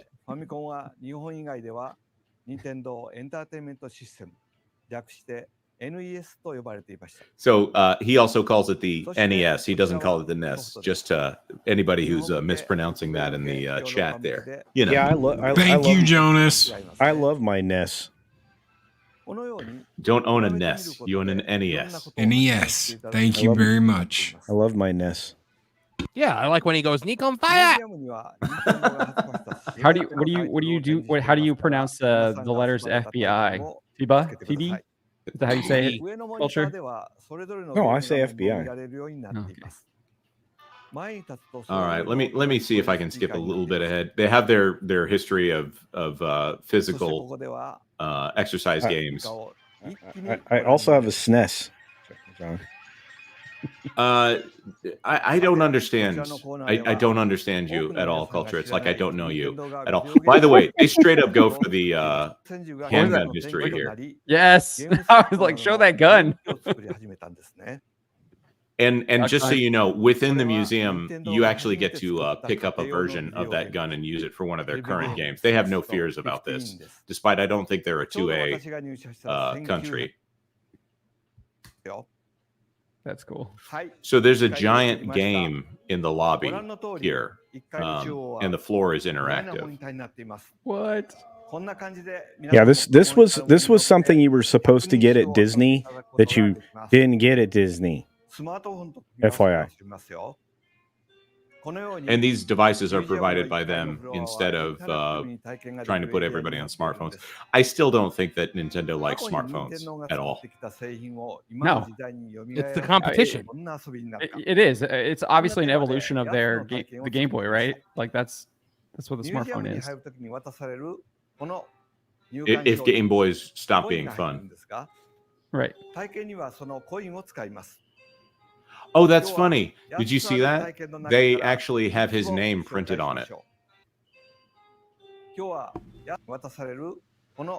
believed you, Jonas. You didn't have to go back. Oh, that's cool. Yep, and some kind of timestamp here. July. I have to go. I have to go. I'm right there with you. That gameplays field trip. I would love that. We can hit Tokyo Disneyland at the same time. Oh yeah, that would be terrible. And Disney Sea. Yeah. On Splash Mountain.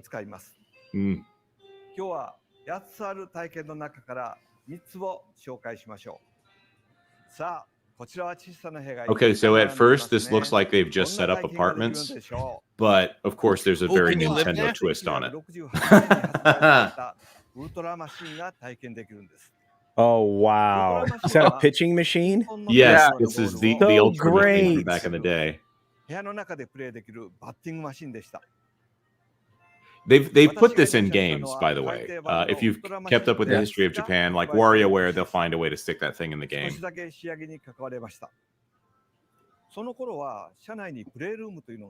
A playroom in the office. Ultra machine. So he's talking about his history here before he started working on video games for the company. Oh, these are recreations of the office. That's brilliant. Right, but watch what they end up actually doing with it. Oh, I want this so bad.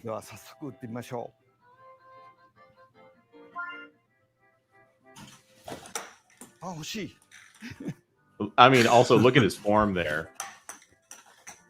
Dude, he's got a good form. Look at that. So every time you hit something there, the entire room is interactive. So if you hit something... Oh, dude. Oh, wow. Yeah. Yes. Oh, I gotta go to this. They made it abundantly clear that he didn't hit the TV. 任天堂は1970年代に So again, this would be 10 to 15 years before the Nintendo Entertainment System and the Famicom. They went in and they had a bunch of light arcades in Japan that they converted bowling alleys into light arcades. So they have the bazooka over here. Oh, are we going to be playing Duck Hunt here? Well, it's not quite Duck Hunt. It goes for the current visual style of Mario, but it's about as close as you can get. Still got my zapper. Oh yeah. I need to get my hands on a Super Scope 6, though. I've never been able to find one at a yard sale or anywhere. I thought they were just really hard to come by, even in like, when they came out. Even when they came out, they weren't that popular, and there was only like 6 games. Oh, dude, look at him! He's a master. He's ripping it up. How many people can get on there? I mean, I was hoping he was like the Yoda of video games. He is. And he's just excellent at them. Look at him go to town. I think he's only missed 1 shot so far. Yeah. I can't now, now they're not showing you. Look at him. He's having fun. He's having so much fun. There's like 12 or 15 people in there. I'm just going to point out that this is not just about challenge. This is about joy. He's having a lot of fun. He is, and what's great about this is this really kicks Disney in the teeth, because this is basically Midway Mania. Whoa! Oh, that's all the things he hit. He's the golden gun. I think the girl next to him beat him though. She had like a platinum one. Or is that silver? Could you imagine that in Nintendo Land in Universal? So cool. Could you imagine that? So we hinted at this before, but I when I saw this, I thought, oh, that's neat. But then they actually used it, and my mind was blown. This is so cool. Wait, what? You have to do. It's a team, right? Yeah, it's a working gigantic controller. Yes. Oh, is this the woman who beat him with the gun? No, she was fine. I wonder if it's his daughter.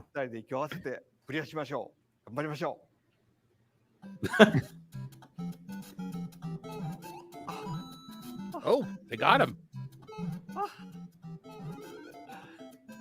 Shroom.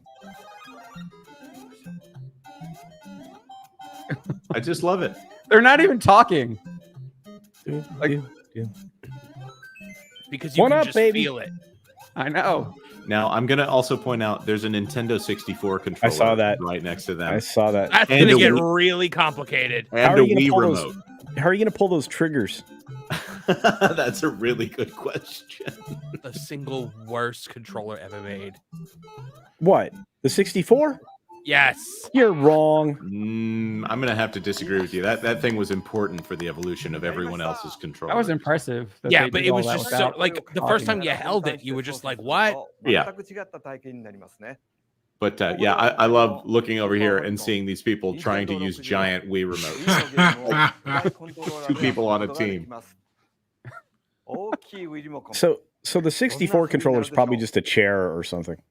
I don't think you could play that. You need like 5 people. Yeah. So I think that's that's everything. Oh, and they have little things that you can do there because they're also promoting art. You can make Hanafuda cards, which is the origin of the company. I've got the there was a Club Nintendo collectible Hanafuda card set that I've got, and then they ended up putting that same card set into Club 51. I gotta go here. Yeah, I'm not kidding. Yeah, Machine's got a good idea in the chat. We need to do a meetup there. Yeah. I think it wouldn't take much to convince me. It would just be getting the funding to do it. Machine draws for 5. Please tell me when I get an Iwata tribute and Reggie Fils-Aimé statue. I think they might have lost the rights to Reggie's likeness there, but Iwata, man, that guy was awesome. Iwata made the company into what it is today. So Machine draws for 5 more. That game plays fan meetup and live show at the Nintendo Museum. I'm telling you, dude. Why did we create this channel? For that moment. That's right. That's what we need. In Japan. That's right. Just save up the super chat money. We're going to Japan. I have a feeling that if we showed up at the Redmond offices, they would look us up on the internet and say, no, we need to call the cops. I don't know about that. So do they have any plans to do any of this stuff at Nintendo World, or like potentially bring some of this stuff in? Maybe I that they're hope like they do. Dude, I really do. If they bring in that giant duck hunt thing, I mean, I wouldn't leave that. I'd be there all day. Yeah. I would not leave. That would be. I couldn't. I would imagine maybe in the U.S. box, but they're not. I can't imagine they're going to put it in Universal Japan because it's going to be then. Be competition for the museum. I would agree with that, and they're still plussing the Nintendo lands around. They're adding interactive elements, but they're trying to keep touch down. And it seems like a museum like this, they're actually more focused on things that you can actually touch. So the stuff that's in Super Nintendo World, you're motioning towards things with a power-up band, or you're trying to block things like on a screen with your hand so that you can, punch out blocks or things like that. This looks very actual high touch, which I think most of the theme parks are trying to get away from high touch experiences because it's a maintenance nightmare. But this is Japan and this is Nintendo. So apparently if they have a good idea, they just want to do it. I think Universal Park's all about using your 5 senses, though, right? Like your it's vision, supposed to be, your the sights that you can see, the things that you hear, things you can touch. Mm-hmm. Yeah, you got all that cool stuff you can do with your wands at Universal. So I mean, I feel like Universal wouldn't be too afraid of that, despite the maintenance concerns. Jonas, unlike. Have you ever been on Web Slingers and California Adventure? But that's low touch, and no, that's the problem. And you end up throwing out your arms or your shoulders or your elbow. I mean, there's contact. Right. I'm not saying that's what they should do. I'm saying it's what people like this do. Yeah, I'm also not talking about like copying what they have there. I'm saying like they could do something similar, but make it different too and unique to Universal using using the technology that they're obviously using for this. Because Culture was talking about the thing on the floor. Yeah. Disney was having that. You were supposed to be able to walk in various places on floors that were screens like that, right? Not using projection technology, but that. Again, I mean, Disney has a lot of innovations. They never know how to employ them or deploy them so that they can be useful and or long lasting. Well, they used to be able to do that. If we go back to that section where they're talking about that, you see devices in their hands that are provided by the site, and so that's another high touch. Right. Disney would say, yeah, we're going to do that. And then within 2 weeks, there would be a problem with those. And they would say, we're going to bring these back after we fix it. And then you would never see it again. If it's Disney, I don't know what Universal would do in a situation like that. Their maintenance issues aren't as well chronicled as the Disney ones. Well, I think I've noticed a pattern with Disney. If it needs maintenance, get rid of it. Yeah. Let's switch back to to video games here. I had a third-party controller for the N64 that had the offset thumbstick and the C-pad in the now Xbox and Switch controller thumbstick configuration. I think that was called like the Rumble 64. I've got one of those for my N64. It's pretty great. The Rumble doesn't work as well, though. All right. Anybody have anything they want to add here before we move on to the negative news? Jonas? Yes, sir. I want to go to Japan. Okay. You can go to Japan. No, I want a field trip to Japan. Are you not in Japan right now? I thought that's where you live. That's what you told me when I said I was headed out. I see we have 4 things at the top of our screen. Yeah. Is it possible to add a 5th one? Yeah. That is a funding a Japan trip. Trip to Japan. Yes. Fund our trip to Japan. How close are we to Rapture. Japan? Zip Air has $1,200 business bed seat for a Japan family trip. Jonas and Culture. Oh no! See, there we go. Yeah, I think we'd be good. All right. Well, let's talk about Dustborn. I would love to go to Japan. I would love to go to Japan. I know. All right, so Dustborn's just come out, and we've been talking about it off and on for this entire stream here. But I thought this review from The Guardian really quantifies what's going on here in a significant way. Dustborn reviews supernatural road trip across an alternative America. Dustborn tries to be more than just another narrative travel game, but its half-baked focus on serious topics weighs down great dialogue and beautiful character writing. Wow. Okay. Weighs down great dialogue and beautiful character writing. Also half-baked focus. Something doesn't jive right here. What's up, Melindy Hetfield? I see some cognitive dissonance right here. Do not feed the vagrants and pull my finger. Huh. The story begins on the road, miles out from a state border in an alternative U.S. The stakes are clear, even when nothing else is PAX. The player character is a black woman in her 30s who has just completed a heist with her friends. The border means freedom. The police car telling you to pull over means trouble. So are they trying to get outside of the United States? So it's supposed to be about trying to cross the... Okay, so definitely. You steal something and you're trying to go to Canada. You're trying to escape Canada. Escape to Canada or escape Canada? Yeah, you're just trying to escape to Canada. So like you're in dystopia United States. There's the police robots, and they're trying to track you down, and you have like this power to trigger people. Last time I checked, we had an immense immigration problem in the United States, which to me indicates they're obviously going for a bizarro version here, where people are trying to get out of the United States. If the kind of people who make this game, by the way, they're in Norway anyways, if they want to leave the United States, they ought to do that. Yeah, well, they're also supported by the French, so there you go. Yeah. I think they're trying to overthrow they're trying to overthrow the United States government. And so they got to get it to their like terrorist allies in Canada. Wouldn't it just like 10 years ago, it would say Pax, the main character who just completed a heist. Why is it like it's always got to be this? A black woman, a Asian woman, a blah blah blah woman in her 30s.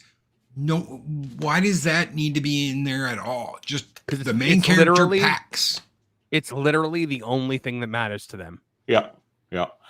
Pax and company. And her name is Pax. She's got to fight justice. Peace versus justice.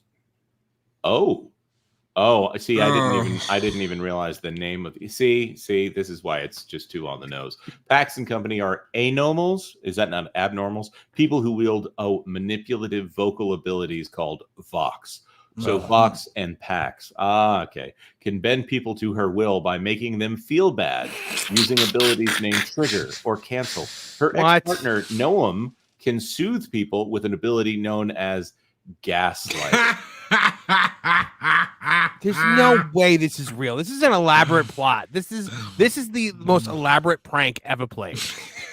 What's hilarious is they're admitting that they're the bad guys, though. Like, can bend people to their wills, basically make you a slave, like by talking to manipulate them? you by triggering you or canceling you or gaslighting you. Yes, right. They're the animals. I wait. No. Yeah, animals. I get it now. It's a mispronunciation of animal or a misspelling of it. Let's see. Dustborn clearly isn't subtle in what it's trying to say. Soon you encounter people who get infected by weaponized disinformation. By the way, that S in the fact that this is The Guardian, if you don't understand, this is a British publication talking about this right here. Disinformation. Okay. Yeah. Perfect. Is it an evil orange fog that invades your senses? Vox can be utilized in certain situations like dialogue options, often when an issue is time sensitive.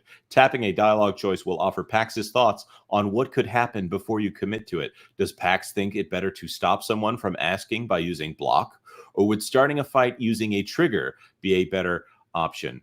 By the way, right here we have our now stereotyped vitiligo character because video game. Actually, is this two characters with vitiligo right here? I'm going to say this is a condition that exists, but I don't think it's nearly as common as video game developers would try to indicate that it is. This is an immensely useful feature, especially if it isn't clear what a one-word dialogue option is supposed to represent. In my case, the first run-in with the police ends with an agitated policeman stepping onto the highway where a truck does the rest. So you trigger a cop, So you murder someone, and he runs into traffic. Okay. sounds like murder to me. Yeah, it does. It does. This is only one of many tense encounters that stand between the group and the successful delivery of a stolen data drive in Nova Scotia, Canada, up there in the DNC's test kitchen. It's astounding how many of your choices Dustborn remembers. When a character references a previous event influenced by your choices, a small comic book icon appears on the screen. This happens several times in one conversation and makes Dustborn feel like a narrative experience you are actively shaping. Or they could just put that up there to make you feel like something is going on. They've been doing this in games for 20 years. Yeah. There's nothing groundbreaking, new, or shattering about the fact that a game remembers the choices you make. Go back to Mass Effect. Everybody loves bringing up Mass Effect. Guess what? Mass Effect remembered everything. Why? Because it kept track of the choices you made and it had a clear list for the second game of what carried over. It's a very good point. And Telltale, they just put it on the screen. This character will remember what you did. Dustborn also features hack and slash combat, but it's very easy and turns fairly monotonous. There's a shocker. If you don't enjoy it, you can decrease the frequency of encounters. Oh, that's journalism mode right there. Since the group travels undercover as a touring punk rock band, there's also a small rhythm game section. Oh, see, I was thinking this was the entire game right here. A fun little diversion, but the songs are rather bad. I wonder why. They're really bad. I listened to one; it was awful. The song is atrocious. Yeah, perhaps this is because the band is a cover story, but it's still difficult to put up with tracks that rhyme the word "born" with "born." Well, they're also rhyming Borden with other things that are almost the exact same in the alphabet. The game will surely irritate some by loudly and clearly stating its characters' politics, namely those German folks from the 1930s are bad. It also doesn't say anything more noteworthy. The setting, for example, doesn't withstand even cursory examination. A paranoid JFK, upon surviving his assassination attempt, is said to have basically resurrected those people. To be clear, Dustborn's setting in no way reflects the horrors of that era. The problem is that it might think it does. There are references to book burning, people talking about the fight, but it never really culminates in anything substantial. A lot of ideas are fighting for real estate, robots, a near apocalyptic event, the dangers of totalitarianism. There we go. I was missing an extra T in there. With nothing getting the space it deserves. So it's not political enough for me. Why didn't they go even harder?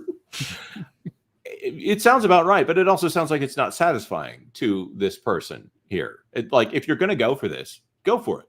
Make it say something instead of just being this generic people we disagree with are bad, okay? And people who we disagree with are this.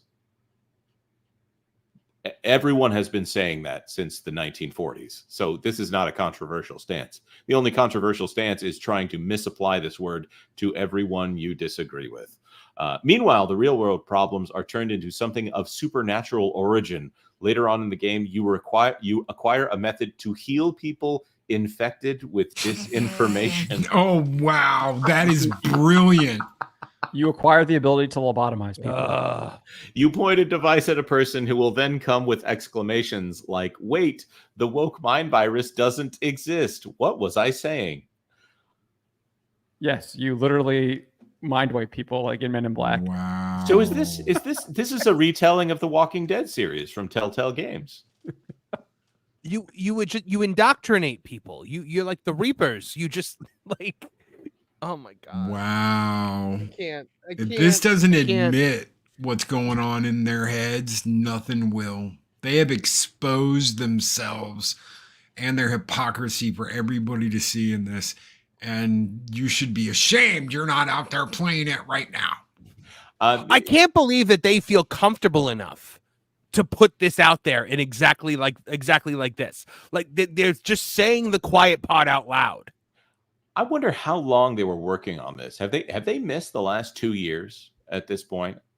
They said the game was inspired by the 2016 presidential campaign. That's 8 years. All right. Just like Concord. In 2 years, that'll be a decade ago. Concord, yeah. Turning Just the real like struggle. Concord. Yeah, turning the real struggle against disinformation into a supernatural element does it a real disservice. More jarringly, issues like racism don't seem to play a role. That disagrees with some of the clips I've been seeing coming out of there. Every member of your team comes from a minority background, and no character feels the need to remark on it, which is nice. But from my experience as a minority, there we go. Just as jarring as if you had no diverse characters at all. The game didn't need all of the set dressing. It didn't even need supernatural powers, and a lot of it ends up cheapening a well-meant message. Oh. There's that shadow of a doubt right there. It's more than a shadow. Should have just said it in 2024. Yeah. Why wasn't it just said in America of 2024? And why wasn't this JFK really just Donald Trump? The character writing, on the other hand, is great throughout. Okay. I'm just sitting here, Jonas, being like, they're just kind of like, if we make it JFK, they'll never see through our clever ruse. They'll have no idea what we mean. He was a Democrat, you see. I wonder if they had to change this at the last minute. You know, that event only happened a couple of months ago here. I mean, first part of July, right? And here we are. I wonder if the guy was had a different shade of hair and skin color here, and by that I mean orange. I doubt they're talented enough, Jonas, to like rebound that quickly and change it. I doubt anybody there is talented enough to do that. And here's where this is where woke writing rears its ugly head. Dustborn is a game where characters talk about their feelings candidly and in depth, otherwise known as bad writing, which is engrossing, complemented by regular check-ins with your friends around the campfire after each mission. I'm going to remind you that frequent mental health check-ins are actually shown to decrease people's mental health. If you ask someone, "Are you okay?" every single day, it's going to give them the indication that they should not be okay. Yes. The underlying issue with Dustborn is the balancing act between serious topics and the supernatural, as well as its clear desire to alternate between fun moments, activism, and drama, a balance it ultimately can't hit. For example, a tragedy for an entire community is followed by a birthday party for a raccoon. I had a better time once I stopped taking it seriously, because the standout moments happen when Dustborn leans into the silliness of its supernatural storyline. With Dustborn, you may expect a tense trek across the U.S., but what you really end up with is the equivalent of an interactive Marvel movie, and that is okay. Ooh, I liked your Freudian slip there. Yeah, Activision activism. Yeah, that didn't get past me there. And Activision is obviously we've already covered this article on that game place, but Activision is now rebranding DEI as inclusive growth. Mm-hmm. It is a growth, yes, a free radical growth within the company. It's not a tumor. An interactive Marvel movie, and that's okay. I think that's an insult to Marvel movies, right there. This is, and it is. Well, I don't know. I mean, Eternals, Echo, Marvels, yeah, Echo, yeah. This is this game. I think I'm convinced I don't want to be playing this game. Culture, you can play it for that gameplays. No, I can't. Yes, you can. In fact, we have a couple of super chats that are going towards the fun, towards you playing it. I'm sure this is what Jacob Foxfires is sponsoring here. For $5, no, he's sponsoring Japan. Clearly, Nintendo's history is vast. They've been in gaming making business when all there was is cards, and they evolved over 100 years to get to that point. By the way, Nintendo was one of the first card manufacturers to have a license from Disney. So those will probably be in the museum there. It used to be in the Nintendo Museum on the normal site, not the old Hanafuda manufacturing site. Jacob Foxfires for $5 more. I think in comparison to Nintendo's entire history, their video game venture is their shortest time compared to card and toy making. Yeah, 130 years that they've been around, and they've only been making home consoles since the 1980s. Yeah, I think you're right on the money there. They've been dedicated to, well, fun in some form or another for a very long time. We won't talk about the rent by the hour hotels that they used to have in Tokyo. Well, I mean, the hotels are still there. They just don't own them anymore. Well, let's hope not. It's a different culture over there in Japan. Yeah. Yeah. I'm also going to point out that's because they have an overpopulation problem. So generations living together. So a husband and wife might go to a rent by the hour hotel. They would argue right now they're stuck in a slide for population, but they still have an overpopulation problem.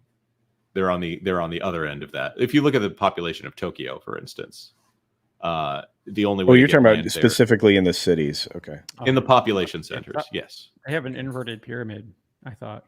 Right. No. So, anyhow, culture. I think with your history in cultural analysis, I think that you would be perfect to play Dust, since I'm playing Star Wars Outlaws. Do you really want me to play this game? I might say a bad word on our channel. You want me to say a bad word on our channel? Trigger? Okay, I'll consider it. Give me. Right. Let me think about it. Okay. I might do it. Jonas just used the power of Vox on you, Culture, and yes, quickly acquiesced and obey the woke mind virus. All right, we've got. Actually, I'm going to point out a fun one. I don't know if you guys have ever played this game. I'm going to assume that Loki has played this game, but there's a sequel to it coming out. Has anybody played Astrobot or Astro's Playroom for the PS5? Yeah, it comes preloaded on every PS5. Yeah, and it's a great little game. It's kind of a history of PlayStation in game form. It's good. It's basically a glorified tech demo. It's a fun game though.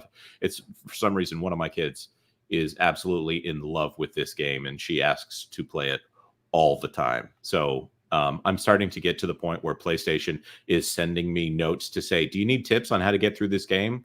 No, I've played this in its entirety 7 times. I don't need any tips. But there's a new version coming out soon. And it looks like even though they don't have the rights to him, well, they do have it through a licensing deal. Crash Bandicoot is going to be in it. Just taking the temperature on the room here before we get back to, this is a palate cleanser. Anybody looking forward to Astrobot? All right. With that being said, Concord player reports over 8-minute wait time as game has lost over 60% of its players already. Oh. Speaking of Sony, this article's already outdated now. It is, isn't it? Yeah, because what's the load time now? It's way more than that.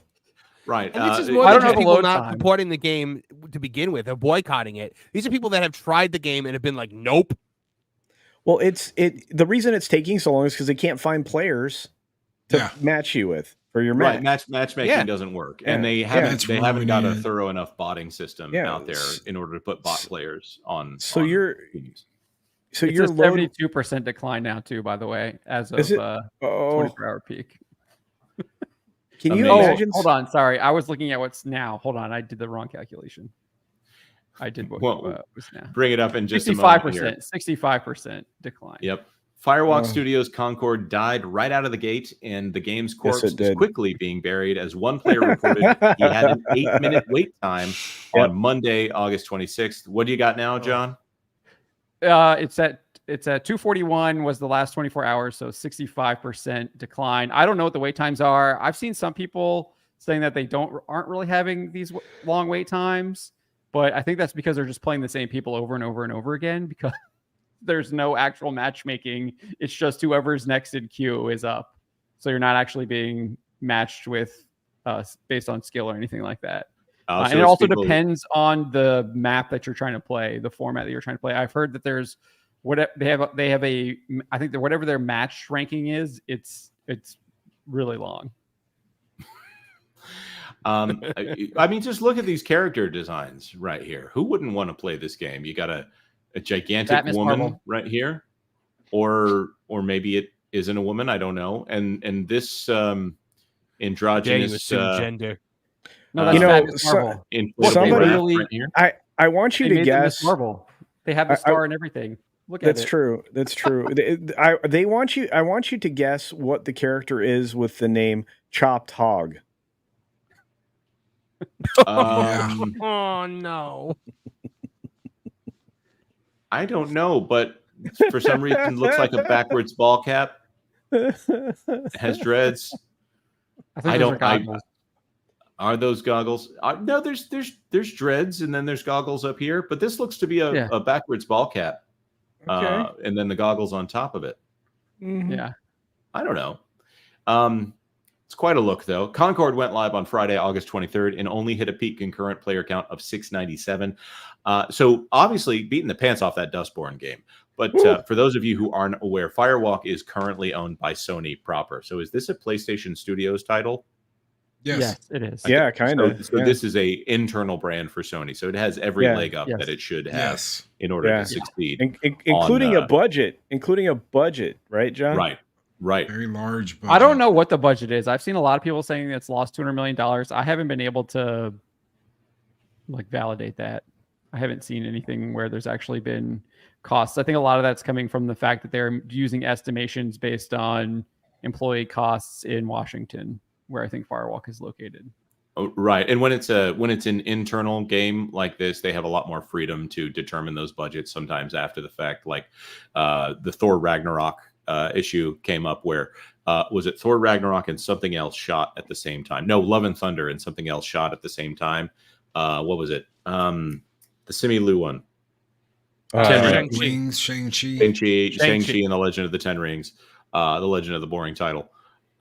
They decided after the fact that Shang-Chi was going to be the one that was profitable because they wanted to push the diversity message. So they shifted a bunch of costs that could have been for Shang-Chi and moved them over to Thor Love and Thunder, assigning on the legal entity level. So when you look at something like Concord, they probably have some freedom to make this look less bad because it's an internal studio, but we'll have to see.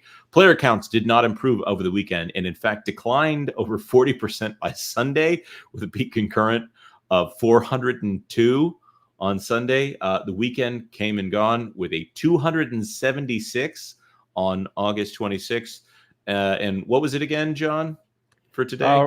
Yesterday, it was 241. So right now there's 162 playing, but peak hours are usually around like 8 to 10 o'clock Eastern time, PM.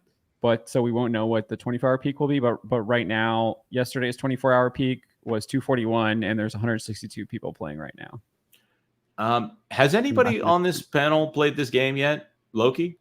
Nope. Won't do it. Won't touch it. I'm not intending on touching this one either. Like Dustborn, I could find some humor and ridiculousness on something like this, on something like that, I should say. But this has zero interest to me whatsoever. It looks like, did they take pronouns out of this? No. So this is a screenshot from a Spanish user that uploaded on Steam. So this character might not have it, but if you scroll up, well, I don't know if I included in this one, but the Lark character is still, I don't know if the Lark character is in it. I don't know if I have it in this one, but no, they still have them on there, I think. So, but at the same time, we're hearing that they're stripping all these. This one might be one of the undecided ones. I don't know. Now, that 600 something count that they had, I saw somebody mention it in the chat, and I remember seeing it as well. Wasn't Sony forcing the devs to play the game on Steam? Like the whole team had to, after they finished work for the day, they said they had to go play the game. I don't know. That sounds speculative, but I wouldn't be surprised if they were. I mean, you would expect them to play, right? Play their game on launch day. You'd think. In order to get out there and try to boost those numbers in any way possible. Yeah. So if you go to any of the English translations here, it'll put anchor, which probably means a tank character, and then pronouns underneath here. So this is the character selection screen for Imari, the humongous orb lady. But of course, removing some of the tags from Steam after its release, I think they're starting to get the idea of what the problem is here. They want to say that they don't understand what this problem is. I think what it is they're denying what the problem is on a game like Concord. They know They decided to defy all the quote unquote cliches of games that sell well, and here we are. We have weird lady boys and boy ladies, and nobody, even people who play video games all the time. It's just a pass. It's What the doesn't opposite. help. Sorry, go ahead. It's the opposite problem of what we have in movies right now, because there aren't many movies that you can play. But with video games are evergreen. You can put that game in, and with some exceptions here because of emulation issues, you can literally play any game. And why would someone choose to pay money to play Concord when it's boring and its agenda? Yeah, and it's apparently also a derivative. It's also a derivative. Sorry, I'll let you go. No, go ahead. Go ahead. I was going to say it's the whole design of the game is derivative of Overwatch, and it's also almost an outdated multiplayer game. I just think that kind of 5v5 multiplayer team. I just don't think that there's that big of a market. I mean, obviously there's a big market with Overwatch and things like that. Marvel Rivals coming out, but I do think that genre in general isn't as big as what maybe these companies think that it is. Well, everything has its time, right, John? And I think that particular, bounce around looter shooter kind of a thing, those kinds of games, just they had their time and they don't have them anymore. This, and what I'm surprised, they actually used the word gun as free gunner. That's surprising for, the extremists. They don't like anything having to do with guns. They took war out of Star Wars. I mean, it's, same ideology, but I think you're right. I think there's nobody's really going after these games anymore. Everybody's waiting for the new, and because of the lack of innovation and creativity in the gaming industry, we don't have a lot of new. I mean, I would rather play Overwatch. And I think I saw a report too that more people are playing their older games than new games, and that's kind of been the trend for, I don't know, the past couple of years. And we also see that in movies too. I think people are going back watching their older movies. They're looking at their old movie catalogs instead of going to the movie theaters. And I think you also see that on television. Look at all of the big streaming. You look at all the old stuff, streaming charts. It's all reruns, right? That's what people are watching on streaming too. So it's a cross media problem where there is nothing really new or innovative, and you might have maybe 1-2 things that kind of stand out maybe every year, but otherwise people are going back and playing games that they played 5-6 years ago. You even look at Ubisoft when they do their sales reports, they talk about how their back catalog is actually selling almost better than their new catalog. But the problem is, John, at the same time, a lot of these companies are starting to go back and take the problematic elements out of their game. So for how much longer are they going to be able to sell their back catalog if they're actively editing and censoring it? Exactly. We just saw that with the Capcom fighting collection that we were talking about earlier in the show. Yeah. Exactly. Well, also take into account that the head of this studio that came out with Concord comes out and basically shames everybody for not playing the game. I'm sorry. I don't care how hard your team worked. You know what? Culture works his butt off. I've been at this for 6 years now. Jonas works his butt off. We all put time and effort into what we do. That doesn't guarantee us a huge amount of sales and a huge amount of money for work that, I'm sorry, is substandard and old. You guys came out with this game. We've all talked about it. We've all seen it. It's a substandard shooter that nobody wants to play, that is copied off of other games. And you're going to tell me we've worked really hard over the last 8 years. You should be ashamed of yourselves for not playing our game. No, lady, you should have made something inspiring and fun. And guess what? People will play it. Instead, you spent 8 years on trash and you dumped it out, and now nobody wants to play it. You see it everywhere. You see it with game devs. You see it with actors. You see, people saying like, Amanda Stenberg deserves to be in the Acolyte. It's her dream. Or people screamed at me when I said The Rock's daughter was talentless because she is, and they were like, "But it's her dream to be in the WWE." And I'm like, "Ah, great! It's my dream to be a billionaire. Are you going to give me the money because it's my dream?"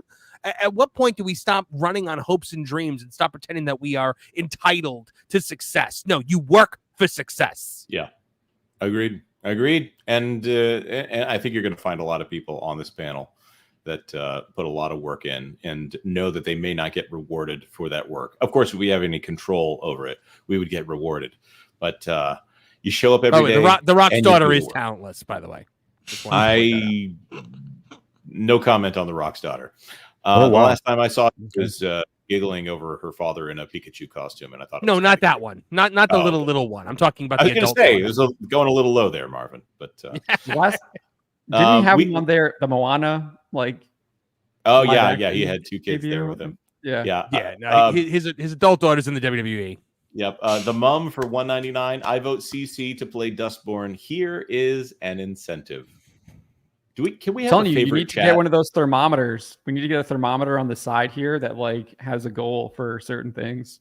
Yeah, I mean, you've already gone shirtless on a stream before. Why not? Also, since we keep going back to the negative news, I'm gonna bring up something positive here in the video game space. Oh yeah, we already talked about the Sonic the Hedgehog 3 trailer here. Yeah, Jeff Fowler. This is the director of Sonic the Hedgehog and 2 and 3. One of my first jobs in the VFX industry was animating this amazing character for the first Sega standalone video game. 20 years later, I could not feel more honored to bring Shadow to the big screen in Sonic Movie 3. So Shadow the Hedgehog, which, by the way, I have bought 3 separate copies of that to try to find one that works, and finally succeeded in that. It's an okay game. It's not my favorite, but got that one. Family loves it.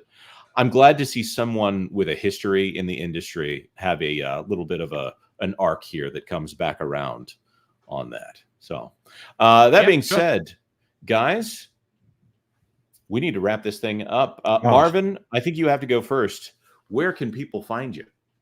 Head over to Tooney Town TV. We just put up a watch along of the Sonic the Hedgehog 3 trailer this morning, and I would really appreciate if people watch that because, man, it's when you go against the algorithm and what you normally do, it's not very rewarding. But yes, please check out that. And we've got a song parody about Lord of the Rings, The Rings of Power, dropping at 6:20 p.m. Eastern Standard Time, and it is called "Heaven Is a Place on Middle Earth." And so check it out. I'm hoping people enjoy it. And daily content over on Tooney Town TV, soon to be daily content on Tooney Town Wrestling. So, and check us out Thursday night for Tooney Talk TV, a live stream pop culture podcast. Yep. And I've heard some of the lyrics for Heaven Is a Place on Middle Earth, and I think you guys will like it. John, you're not a person on that game place, but at the same time, we love having you on here frequently. You do a great job. I feel like I'm actually on the show every single week, even if I'm not on the show, right? That's true. It's true. You're also in pretty much every Tooney Town TV video too, just in case you were wondering. You want to tell people about the Trent Report, thatparkplace.com, anything like that? Yeah, so obviously I'm going to be working on that Capcom 2 or whatever, Fighting Collection 2. Working on that right now. I got a couple other leads as well. There's some stuff going on with the Star Wars Outlaws subreddit where they seemingly are banning people for any kind of criticism of the game. I've got a couple of tips on that, so I'm looking into that, falling into that. I did get a video up earlier this morning, at least for me on the East Coast, with the Star Wars Outlaws. The Star Wars Outlaws. We covered it kind of here on the show too, but if you want to give that a view over on my channel, I appreciate that.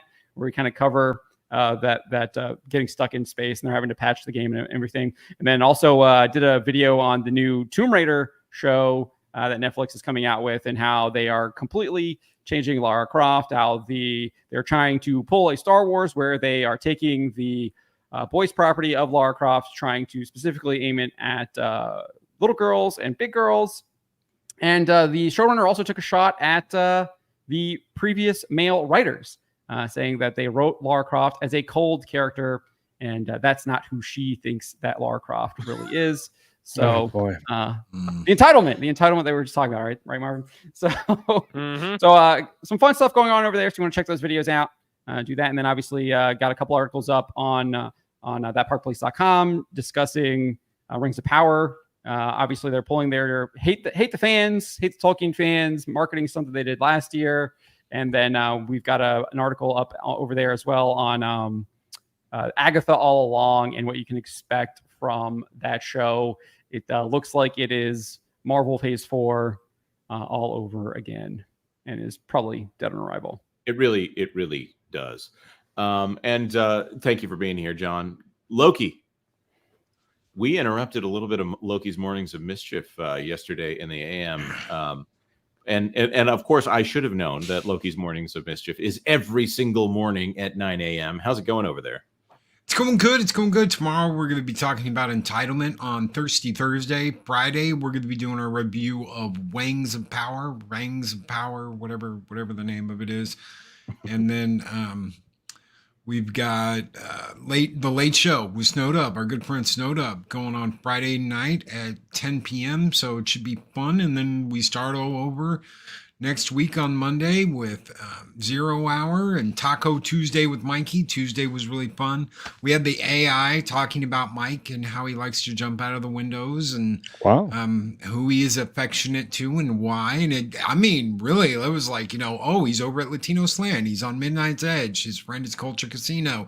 He likes certain women. He likes to jump out of windows to escape angry husbands. It was a fun show last Tuesday, or yesterday. So if you haven't seen it yet, check it out. And we should have more craziness and insane stuff with Mexican Iron Man next Tuesday, too. Awesome. Well, everybody go check out all of the channels represented here. And also, there's one person that we left out. And that is Space Dave 2000. Hope he's having a great day out there. No, Culture Casino. What time is the 6 Minute Daily? You can catch it at 7:45 Pacific or 10:45 a.m. Eastern. Every single weekday, you can check out the Saturday news update almost every single Saturday except this one, because I'll be preparing for my 25K celebration on my channel Saturday. Amazing. Congratulations. So, I hope you can all be there. We set a couple of milestones this last week in the last 7 days. We got to 25K and we got 1,000 members on the channel, which I would say the generosity of the chat is overwhelming at times, and you nearly get me to tears almost every day, guys. So for those of you that support there and here, I just want to say thank you. And hopefully you guys get a chance to drop by for the celebration. I think it'd be a lot of fun. And I will definitely I will definitely go look at how I can start streaming on OBS again, because when I lost my computer, I seem to have lost all of my fancy gaming configuration stuff. So maybe that's an excuse to not play Dustborn. Well, you got to play Outlaws in the meantime, don't you? Or yeah, you're the one who's playing Outlaws for the channel. No, it's you. That's right. You. That being said, thank you so much for being here, everybody. Like this video if you like this live stream, it really helps us out. Don't Leave a make Jonas comment down cancel you, below Culture. for the replay gang. Even if you're not in the replay gang, go down there and do that. And I'm triggered. Yeah, get your game on.